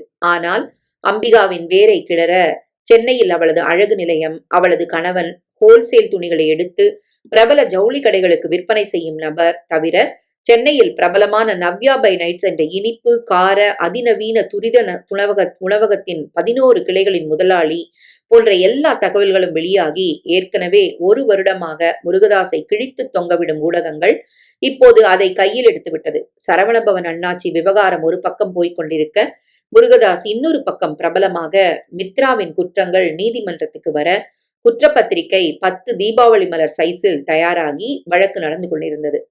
அம்பிகாவுக்கு கோர்ட்டுக்கு அலையவே நேரம் சரியாக இருந்தது. பல வாய்தாக்கள் வாங்கி வருடக்கணக்கில் வழக்கு இழுத்தடித்தது. மித்ரா ஆசிரம் நடத்திய போது சில பிரபல அரசியல் புள்ளிகளின் அந்தரங்கம் அதில் சிக்க வழக்கு திசை மாறியது. இங்கே அதற்குள் நவ்யா வளரத் தொடங்கிவிட்டாள். நவீன் அதைவிட பெரியவனாகிவிட்டான். எந்திர கதியில் முருகதாஸ் செயல்பட்டாலும் உள்ளே பெருமளவு உடைந்து போயிருந்தான். அவனது புலம்பல் புரிந்த ஒரே நபர் காந்திமதிதான். குழந்தைங்க மேல இந்த களங்கம் படியாம அவங்க ஆளாகணும்னு நான் துடிச்ச துடிப்பு உனக்கு மட்டும்தான் தெரியும் காந்தி. இப்ப எல்லாம் வெட்டம் வெளிச்சம் ஆயிடுச்சு. நவீன் லீவுக்கு வந்தப்போ என்ன கேட்டுட்டான். அம்மாவை பத்தி நாடு முழுக்க பேசுறாங்க. ஆனா அவங்க செத்துட்டுதான் நீயும் ஆயாமாவும் ஏன்பா பொய் சொன்னீங்க? என்னையும் கேட்டான். நீங்க என்ன சொல்லுவீங்கன்னு தெரியாம நான் மழுப்புறேன் அவங்கிட்ட. நீயும் நானும் மழுப்பி லாபம் இல்ல காந்தி. நாம சொல்லாதத நாடு சொல்லிரும். அப்புறமா பசங்களுக்கு நம்ம மேல உள்ள மரியாதை போயிடும். எப்படி சார்? உங்ககிட்ட எந்த குற்றமும் இல்ல, களங்கமும் இல்ல. உங்களை யார் குறை சொல்ல முடியும்? குற்றவாளி அம்பிகா தானே? சரிம்மா, அம்பிகா இவங்க 2 பேரோட அம்மாவாச்சே. அந்த 300 சவரன் ஒழிஞ்சு போட்டுன்னு விட்டுருந்தா மானம் கப்பலேறி இருக்காது. நான் மும்பை போய் அம்பிகா கண்ணில் பட்டதுதான் இத்தனை விபரீத விளைவுகளுக்கும் காரணம். நீங்க மௌனமா இருந்தாலும் அந்த நடிகை மூலமா அம்பிகா கொடுத்த புகாரு உண்மையை வெளியில கொண்டு வந்திருக்கோம். சரி, நவ்யா இதை பத்தி எதுவுமே கேட்கலையா? இப்ப வரைக்கும் ஒரு வார்த்தை பேசல நவ்யா. அவளுக்கு இதோட தீவிரம் புரியலையா, இல்ல புரிஞ்சும் மௌனமா இருக்காளான்னு எனக்கு தெரியலீங்க சார். சரி, கேட்காத வரைக்கும் விட்டுரு, நல்லது. அவ படிப்புல மட்டுமே கவனம் செலுத்தட்டும். நடுவில் ஆட்சி மாறி வழக்கு தாமதப்பட்டு அரசியல் சதுரங்கத்தில் சிதைந்து நவ்யாக்கு 11 வயதாகி அவள் பருவமடைந்த போது வழக்கு அதன் இறுதி கட்டத்தை எட்டியது. நவ்யா பருவமடைந்ததை காந்திமதி ஆனந்த கண்ணீருடன் முருகதாசுக்கு சொல்ல, அவர் அவளுக்கு பட்டாடை நகைகள் வாங்க வேண்டும் என, ஆயாம்மா எதுவும் வேண்டாம், நாளைக்கு நான் வழக்கம் போல ஸ்கூலுக்கு போறேன். இத பெருசாக்குனா சமூக வலைத்தளத்துல வேசி மகள் வயசுக்கு வந்திருக்கான்னு செய்தியாகி அது வைரல் ஆகும். இதை கேட்டதும் உடம்பு முழுக்க நெருப்பை வாரி வீசியதை போல துடித்து போனாள் காந்திமதி. அன்று இரவே முருகதாசிடம் இதை அழுது கொண்டே சொன்னாள். அவளை நான் குழந்தைன்னு நினைச்சேன், ஆனா அவளுக்கு எல்லாம் தெரிஞ்சிருக்கு. அவகிட்ட பேசவே பயமா இருக்கு சார். முருகதாஸ் எதையும் மகளிடம் பேசவில்லை. அடுத்த வாரமே வழக்கு முடிந்து தீர்ப்பு வர, மித்ராவின் சகல ஆசிரமம் உட்பட்ட சொத்துக்களை முடக்கி மற்றவர்கள் சமர்ப்பித்த ஆதாரங்களின் மேல் விசாரணை நடத்தி அம்பிகாவின் 30 லட்சமும் 300 சவரன் நகைகளும் அவளிடம் முறையாக கோர்ட்டில் ஒப்படைக்கப்பட்ட செய்தி சகல ஊடகங்களிலும் வெளியானது. அன்று இரவே அம்பிகா போன் செய்ய முருகதாஸ் எடுத்தான். பக்கத்தில் காந்திமதி ஸ்பீக்கரை அழுத்த, நகைகளை பணத்தை ஒப்படைக்க நாளைக்கு நான் சென்னைக்கு வரேன். நீ இந்த வீட்டு படிய மிதிக்க கூடாது. சென்னையில வேற இடம் நான் சொல்றேன், அங்க வா. அப்பா, அவங்க இங்க வரட்டும், நான் பேசணும். நவ்யா உள்ளே நுழைந்து சொல்ல காந்தி குறுக்கிட்டு, அப்பா சொல்றதை கேளு நவ்யா. இல்ல காந்தி, நவ்யா விருப்பப்படி அம்பிகா இங்க வரட்டும். நவ்யாவை வைத்துக்கொண்டு எதுவும் பேச வேண்டாம் என காந்திமதி மௌனம் சாதித்தாள். நவ்யா உறங்கிய பிறகு காந்திமதி முருகதாஸ் அறைக்கு வந்தாள். நான் கொஞ்சம் பேசணும். அம்பிகா சங்கதி தானே? ஆமா சார். அவங்கள வர வேண்டாம் நீங்க சொன்னீங்க. நவ்யா அவங்க வரட்டும்னு சொன்னதும் சம்மதிச்சீங்க. நவ்யா அவங்கள கேவலமான வார்த்தைகளை சொல்லி விமர்சனம் பண்ணிட்டு அவங்க வீட்டுக்கு வரட்டும்னு சொல்றா. இங்க வச்சு தான் அம்மாவை அவமானப்படுத்த போறாளா அவ? எனக்கு புரியல சார். நீங்க அம்பிகாவை வெளியில சந்திச்சு இதை முடிச்சிருக்கலாம். நவ்யா பேசினா பேசட்டுமே. தான் அம்மா பாதம் மாறினதுனால குடும்பமே கேவலப்பட்டு நிக்கிறது நவ்யாவுக்கு தெரிஞ்சிருக்கு. அந்த கொதிப்பு அவளுக்கும் இருக்கும் இல்லையா? சந்திப்பு நிகழட்டும். எல்லா தகுதிகளும் இருந்தும் உங்களை போல இத்தனை பொறுமையா யாரும் இருக்க மாட்டாங்க. அது எல்லாருக்கும் தெரியட்டும். ஒரு தப்பும் செய்யாம நீங்க எத்தனை அவமானங்களை தாங்குறீங்க? விடு காந்தி. எதுக்கும் கொந்தளிச்சு லாபம் இல்ல. நடக்கிறது தான் நடக்கும். எது நடந்தாலும் நாமெல்லாம் வெறும் பார்வையாளர்கள் தான். நவீன் ஊரில் இல்லை. காந்திமதி வழக்கம் போல எழுந்து குளித்து விளக்கேற்றி பூஜை முடித்து வீட்டுப் பணிகளை வேகமாக செய்யத் தொடங்கினாள். முருகதாஸ் வேலைக்கு போகவில்லை. தன் கிளைகளில் உள்ள முக்கிய மேனேஜர்களுக்கு தேவையான உத்தரவுகளை பிறப்பித்து விட்டார். நவ்யா பள்ளிக்கூடத்துக்கு போகவில்லை. எல்லோருமே அம்பிகா வரவுக்காக காத்திருந்தார்கள். மகளை பொறுத்தவரை அன்று அம்மா கடிதம் எழுதி வைத்துவிட்டு போனது தெரியாது. இன்று வழக்கு முடிந்து அம்மா வேறு விதமாக திரும்புகிறாள். முருகதாஸை பொறுத்தவரை சில நாட்களாக கணவன் மனைவிக்குள் ஒரு பனிப்போர் துவங்கிவிட்டது. அத்தனை குற்றச்சாட்டுகளையும் புருஷன் மேல் சுமத்திய அம்பிகா சொந்த வீட்டில் களவாடி கணவனை விட யாரோ ஒருவனை நம்பி கற்பு உட்பட சகலமும் இழந்து இன்று வேறு மாதிரியாக மாறி அவளது வாழ்வு எங்கே போகிறது என அவளுக்கே தெரியாமல் வரப்போகிறாள். காந்திமதி பார்வையில் குலமகளாக வீட்டை விட்டு வெளியேறிய அம்பிகா விலைமகளாக வந்து நிற்கப் போகிறாள். ஒவ்வொருவரும் மாறுபட்ட உணர்ச்சியில் அம்பிகாவுக்காக காத்திருக்க பகல் 11 மணிக்கு வாசலில் கார் வந்து நின்றது. அம்பிகா காரை விட்டு இறங்கியதை முதலில் பார்த்தது காந்திமதி. அம்பிகா அழகி அல்ல. முருகதாஸை வைத்து ஒப்பிட்டால் கால்வாசி கூட தேரமாட்டாள். ஆனால் அழகு நிலையம் நடத்தியதால் ஒரு ஒப்பனை கலைஞர் என்பதால் நல்ல செழிப்பான உடை உடுத்தி முழு அலங்காரத்துடன் தான் இருந்தாள். செயற்கை வசீகரம் தூக்கலாக இருக்கும். அது இப்போது இல்லை. ஒரு கைத்தறி செயலை கட்டி எந்த ஒப்பனையும் இல்லாமல் மிக மிக சுமாராக அழகே இல்லாமல் இருந்தாள். பெயர் கிட்டதால் தன்னை அலங்கரித்துக் கொள்ள அவள் விரும்பவில்லை. காந்திமதி அவளை அழைக்க அருகில் வந்தாள். என்ன மன்னிச்சிரு காந்தி, உன்னை நான் தப்பா நினைச்சேன். ஆனா உன் முன்னால இப்ப நான் தலகுனிஞ்சு நிக்கிறேன். அவளை உள்ளே அழைத்து அவள் உட்கார வைத்தாள். ஒரு மகாராணி போல் சீரும் சிறப்புமாக வாழ்ந்திருக்க வேண்டியவள் தன் ஆத்திரத்தால் அவசர புத்தியால் இன்று கேவலப்பட்டு நல்ல வாழ்க்கையை இழந்து ஒரு மூன்றாவது மனுஷியைப் போல கூனி குறுகி வந்து நிற்கிறாள். காந்தி உள்ளே போய் விவரம் சொல்ல முருகதாஸ் வெளியே வந்தான். அம்பிகா எழுந்து நின்றாள். காரில் அம்பிகாவின் பாதுகாவலுக்கு ஒரு ஆளை நடிகை ரேஷ்மா அனுப்பியிருந்தாள். 300 சவரனுக்கு மேல நகைகளை நீ கொண்டு போறதுனால தனியா போறது பாதுகாப்பில்ல, ஆளை அனுப்புறேன்.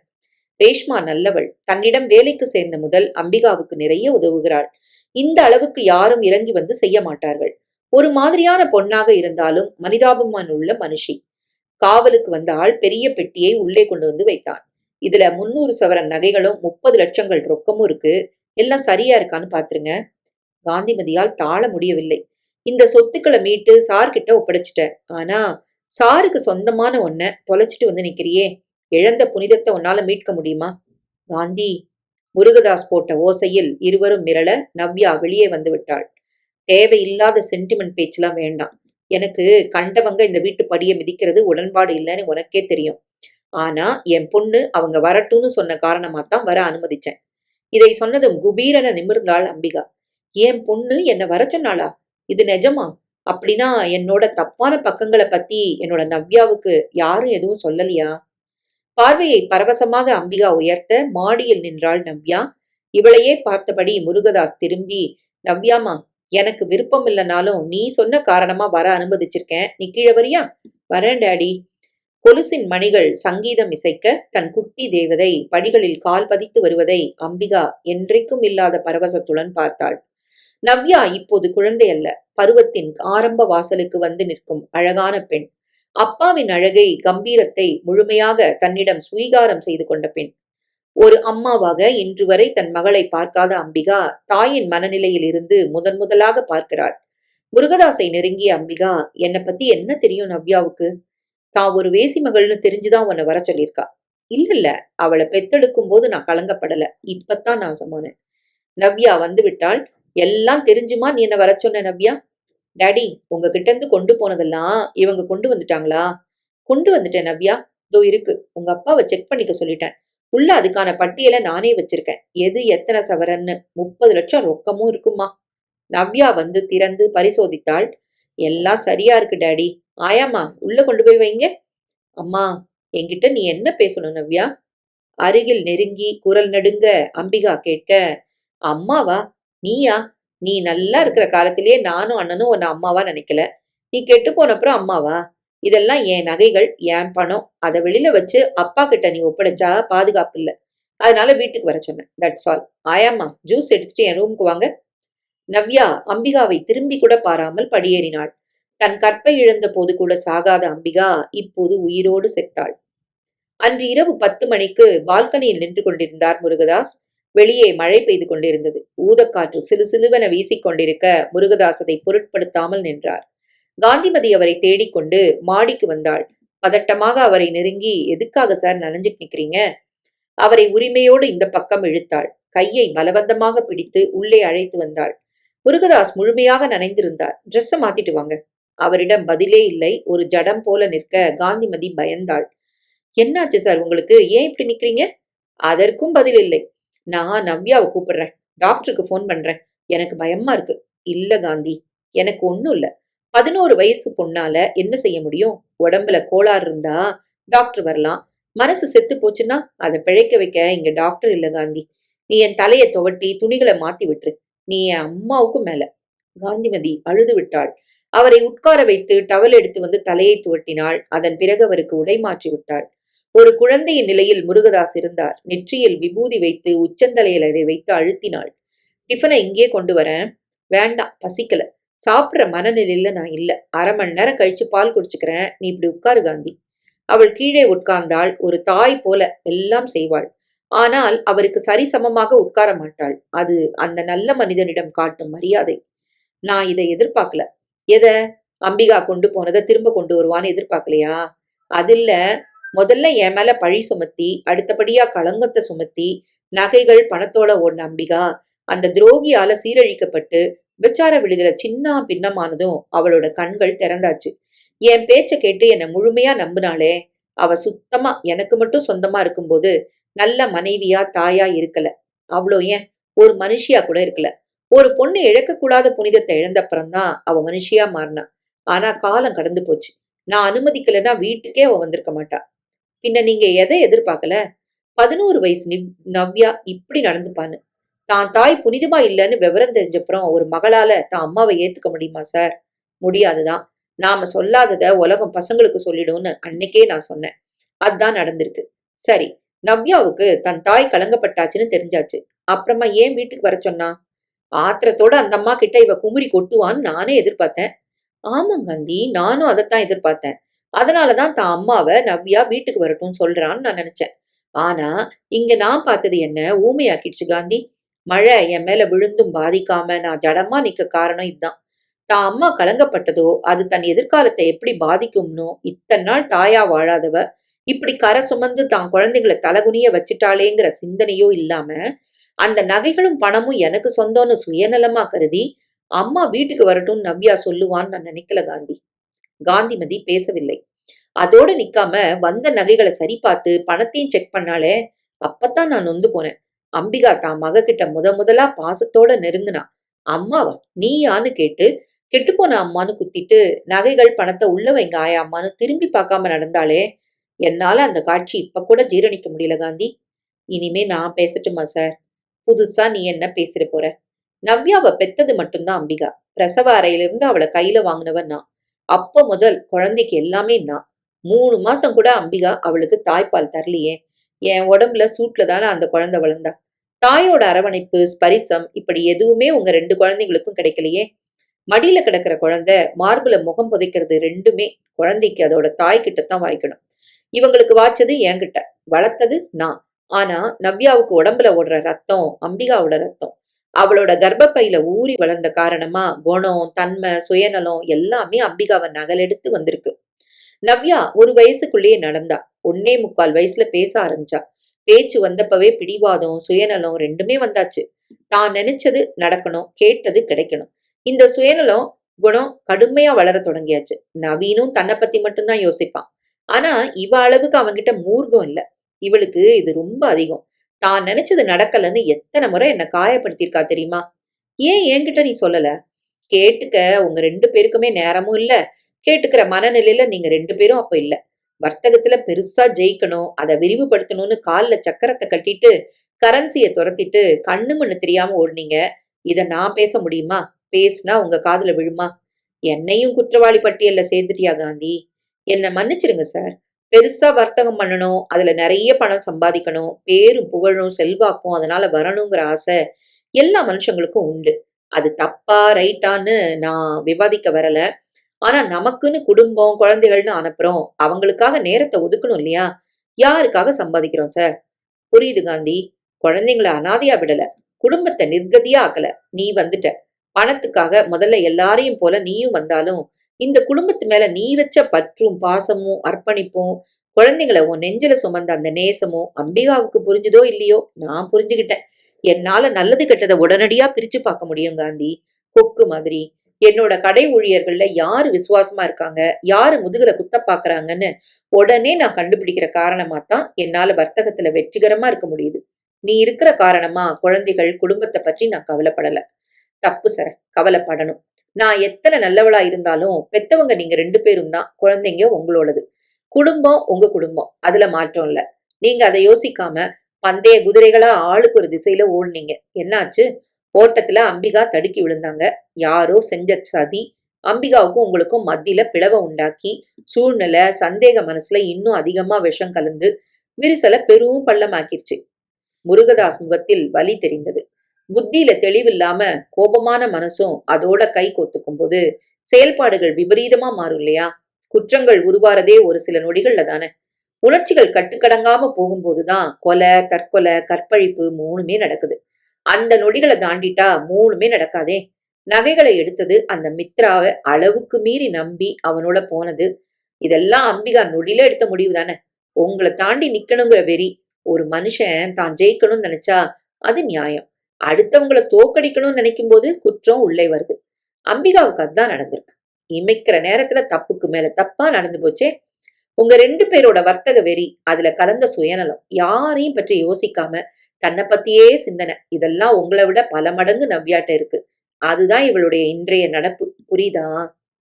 காந்திமதி சொன்னதும் அத்தனையையும் அப்பட்டமான நிஜம், அதன் வீரியம் முருகதாஸை கடுமையாக தாக்கியது. அழகான குடும்பம், காதலித்து நடந்த கல்யாணம், அடுத்தடுத்து முத்து முத்தாக 2 குழந்தைகள், வாரி குவிக்கும் வர்த்தகம், விசுவாச ஊழியர்கள், தேவைக்கு அதிகமான பணம், செல்வாக்கு, தொட்டதெல்லாம் பொன்னாகும் நிலை. எங்கே தப்பு நடந்தது? வாய்விட்டு அவளிடம் கேட்டுவிட்டான் முருகதாஸ். கூடு கலைஞ்சு போச்சே சார். வாழ வேண்டிய பவித்திரமான மனைவி சீரழிஞ்சிட்டா. கறந்த பால் மடிக்கு வராது. அம்பிகா திரும்பி வரமாட்டா. ஒரு கால் நீங்களும் நானும் மன்னிச்சாலும் நவ்யாவும் நவீனும் ஒப்புக்க மாட்டாங்க. குடும்பத்துல ஒரு அங்கம் செதஞ்சாச்சு. அடுத்தது என்ன? நவ்யாவை கூர்ந்து கவனிக்கணும். இந்த பணத்தாசை தான் அம்பிகாவை சீரழிச்சிருக்கு. எனக்கு பயமா இருக்கு காந்தி. இன்னொரு அவமானத்தை தாங்க என் உடம்புல மனசுல சக்தி இல்ல. அவன் குரல் நடுங்கியது. அம்பிகா திரும்பி விட்டாள். ரேஷ்மாவிடம் திரும்பி விட்டாள். ஆனால் உடம்பும் மனதும் அதிர்ந்து போயிருந்தது. தனக்கும் கணவனுக்கும் மத்தியில் உண்டான பிளவை விட மகள் நவ்யாவின் சுயநலம் பலமாக தாக்கியது. சீரழிந்த அம்மாவை நான் பார்க்கவே விரும்பலன்னு சொல்லியிருந்தா அவ மேல உள்ள மரியாதை கூடியிருக்கும். அல்லது வீட்டுக்கு வரவழைச்சு ஆத்திரம் தீர அவள் சீரழிந்ததற்காக அவளை வசைப்பாடி இருந்தால் செய்த பாவத்துக்கு அது தண்டனையாக இருந்திருக்கும். ரெண்டும் இல்லாமல் எனக்கு சேர வேண்டியதை தந்துவிட்டு திரும்பி பாராமல் நடையை கட்டு என்பதுதான் பெரும் அதிர்ச்சியை தந்தது. முதலில் ரேஷ்மாவிடம் இதை சொல்லாமல் ஒரு கட்டத்தில் தாழ முடியாமல் உடைந்து இதை வெளிப்படுத்தி விட்டாள். ரேஷ்மா அப்போதும் பேசவில்லை. குற்றவாளி நான் தான். சகல சுதந்திரங்களையும் தந்த ஒரு உத்தம புருஷனை ஜெயிக்கணும்னு வெறி வந்ததுதான் என்னோட இந்த நிலைக்கு காரணம். நான் நல்ல தாயா வாழல. என் மக கிட்ட நான் எப்படி பாசத்தை எதிர்பார்க்கலாம்? நடந்த சகலமும் சொன்னாள். வழி மாறி போன ஒரு அம்மாவை நவ்யா ஏத்துக்கணும்னு நான் எதிர்பார்க்கல. அவளே மன்னிச்சாலும் நான் அவ கூட இருக்க மாட்டேன். ஆனா என் கலக்கம் அது இல்ல. நல்ல புருஷன் சகல சுதந்திரங்களையும் தந்தும் அதை அழகா பயன்படுத்திக்காம அவர் காதலை புரிஞ்சிக்காம நான் என் பேராச புத்திய காட்டிட்டேன். சுத்தமான அவர் மேல களங்கம் சுமத்திட்டு கடைசியில நான் கரப்படிஞ்சு நின்னேன். என் பணத்தாசை தான் என் அழிவுக்கு காரணம். என்னை விட பல மடங்கு அதிகமான ஆசை என் மகளுக்கு இருக்கு. அதுதான் எனக்கு பயமாவும் கலக்கமாவும் இருக்கு. சரி, அதுக்கு நீ என்ன செய்ய போற? புரியல ரேஷ்மா. இந்த பாரு, குடும்பத்தோட ஒரு நல்ல மனைவியா புருஷனை புரிஞ்சுக்கிட்டு நல்ல தாயாவும் வாழ வேண்டிய சந்தர்ப்பத்தை நீ கோட்டை விட்டாச்சு. அதனால சீரழிஞ்சாச்சு. திரும்பவும் நீயோ நானோ கற்பு கரசியா மாற வாய்ப்பில்ல ரேஷ்மா. அதனால நமக்கு பந்த பாசம் எல்லாம் இல்ல. நான் ரெய்ட்ல பிடிப்பட்டேன். என் சினிமா வாழ்க்கை முடிஞ்சு போச்சுன்னு பேசினாங்க. திரும்ப அழைக்கலையா? எப்படி? வாழ்க்கை ஒரு சக்கரம். மேல கீழன்னு உருளத்தான் செய்யும். நீ இப்ப எனக்கு மேக்கப் உமனா இருக்க. உன்னை நாளைக்கே நான் விரட்டலாம். அல்லது என்னை உதறிட்டு நீயும் பெரிய இடத்துக்கு போலாம். இங்க எதுவுமே சாஸ்வதம் இல்ல. எனக்கு நகைகளை பணத்தை மீட்டு தந்தது நீங்க. அந்த நன்றிய நான் ஒரு நாளும் மறக்க மாட்டேன். நன்றிங்கிறது இந்த உலகத்துல கெட்ட வார்த்தை, அதுவும் சினிமால. ஏற்றி விட்ட ஏணியத்தான் எட்டி உதைக்கணும். இது பால பாடம். தேவையில்லாத கயிறுகளை இடுப்புல கட்டிட்டு வீணா போகாத. எங்க அறுக்கணுமோ அங்க அறுத்துட்டு போயிட்டே இரு. வேலைய பாரு. முதல் ஒரு வாரத்துக்கு அந்த தாக்கத்திலிருந்து அம்பிகாவால் விடுபட முடியவில்லை. அதன் பிறகு பழகிவிட்டாள். இங்கே முருகதாஸ் தன் வர்த்தகத்தை கவனிக்க, காந்திமதி முழுமையாக குடும்பத்தை கவனிக்க, தனது 15வது வயது வரை நவ்யா ஒழுங்காக இருந்தாள். அதன் பிறகு ஏதோ ஒரு காரணத்தை சொல்லி அடிக்கடி செலவுக்கு பணம் கேட்க, முதலில் காந்திமதி தடுக்கவில்லை. நவ்யா தப்பாக எதுவும் செலவழிக்கவில்லை. ஆனால் ஆடம்பர செலவு அதிகம். காஸ்ட்லி உடைகள், மேக்கப் சாதனங்கள், ஹோட்டலில் அடிக்கடி விருந்து, வெளியூர் சுற்றுலா என நண்பர்களுடன் தொடங்க, தவறான பாதைக்கு அழைத்துச் செல்லும் வழி இதுதான் என புரிய, காந்திமதி கேள்வி கேட்க தொடங்கினாள். அது நவ்யாவுக்கு பிடிக்காமல் போக, நீ யார் என கேள்வி கேட்க? நீ ஆயாமா, இந்த வீட்டு வேலைக்காரி, கொடுன்னா கொடுக்கணும். இதை கேட்டபடி வந்த முருகதாஸ் மகளை ஓங்கி அறைந்தார். காந்தியையா யாருன்னு கேட்கிற? உங்க அம்மா உங்களை வளர்க்கல. இந்த காந்திமதி இல்லைன்னா நீங்க 2 பேரும் இல்ல, புரியுதா? அவளுக்கு உன்னை கேள்வி கேட்க எல்லா உரிமையும் உண்டு. அவ கேள்வி கேட்டா நீ பதில் சொல்லணும். காந்திமதி போய் பேச வர, வேணாம் காந்தி, நீ பேசாத. அவளுக்கு குளிர் விட்டு போயிடும். இவளை பெத்தவ சீரழிய காரணமே அவளுக்கு நான் தந்த சுதந்திரம் தான். அந்த தப்பை இன்னொரு முறை செய்யக்கூடாது. முதலில் நவ்யா ஆத்திரம் அடங்காமல் வெறி பிடித்த முருகம் போல நடந்தாள். அது அவளது பள்ளிக்கூட இறுதி ஆண்டு. நவீன் கல்லூரி கடைசி வருஷம். அவனிடம் குமுறினாள். இந்த பாரு, நமக்கு அம்மா சரியில்லை. தீராத களங்கத்தை விதைச்சிட்டு போயாச்சு. படிப்பு முடிகிற வரைக்கும், மேஜர் ஆகிற வரைக்கும் அடங்கி இருக்கிறது தான் புத்திசாலித்தனம். அவன் படிப்பை முடித்து வெளிநாட்டுக்கும் போய்விட்டான். நவ்யா கல்லூரி இறுதி ஆண்டுக்கு வந்து விட்டாள். நாமும் கதையின் முதல் வரிகளுக்கு வந்து விட்டோம். இதோ நவீன் தமிழகம் வருகிறான். தங்கை நவ்யா காத்திருக்கிறாள். முருகதாசுக்கும் யாருமே நம்பகம் இல்லை என்பதால் உடம்பும் மனமும் சோர்ந்து விட்டது. இப்போது கடைகளுக்கும் காந்திமதி வரத் தொடங்கிவிட்டாள். அவருக்கு பக்கபலமாக.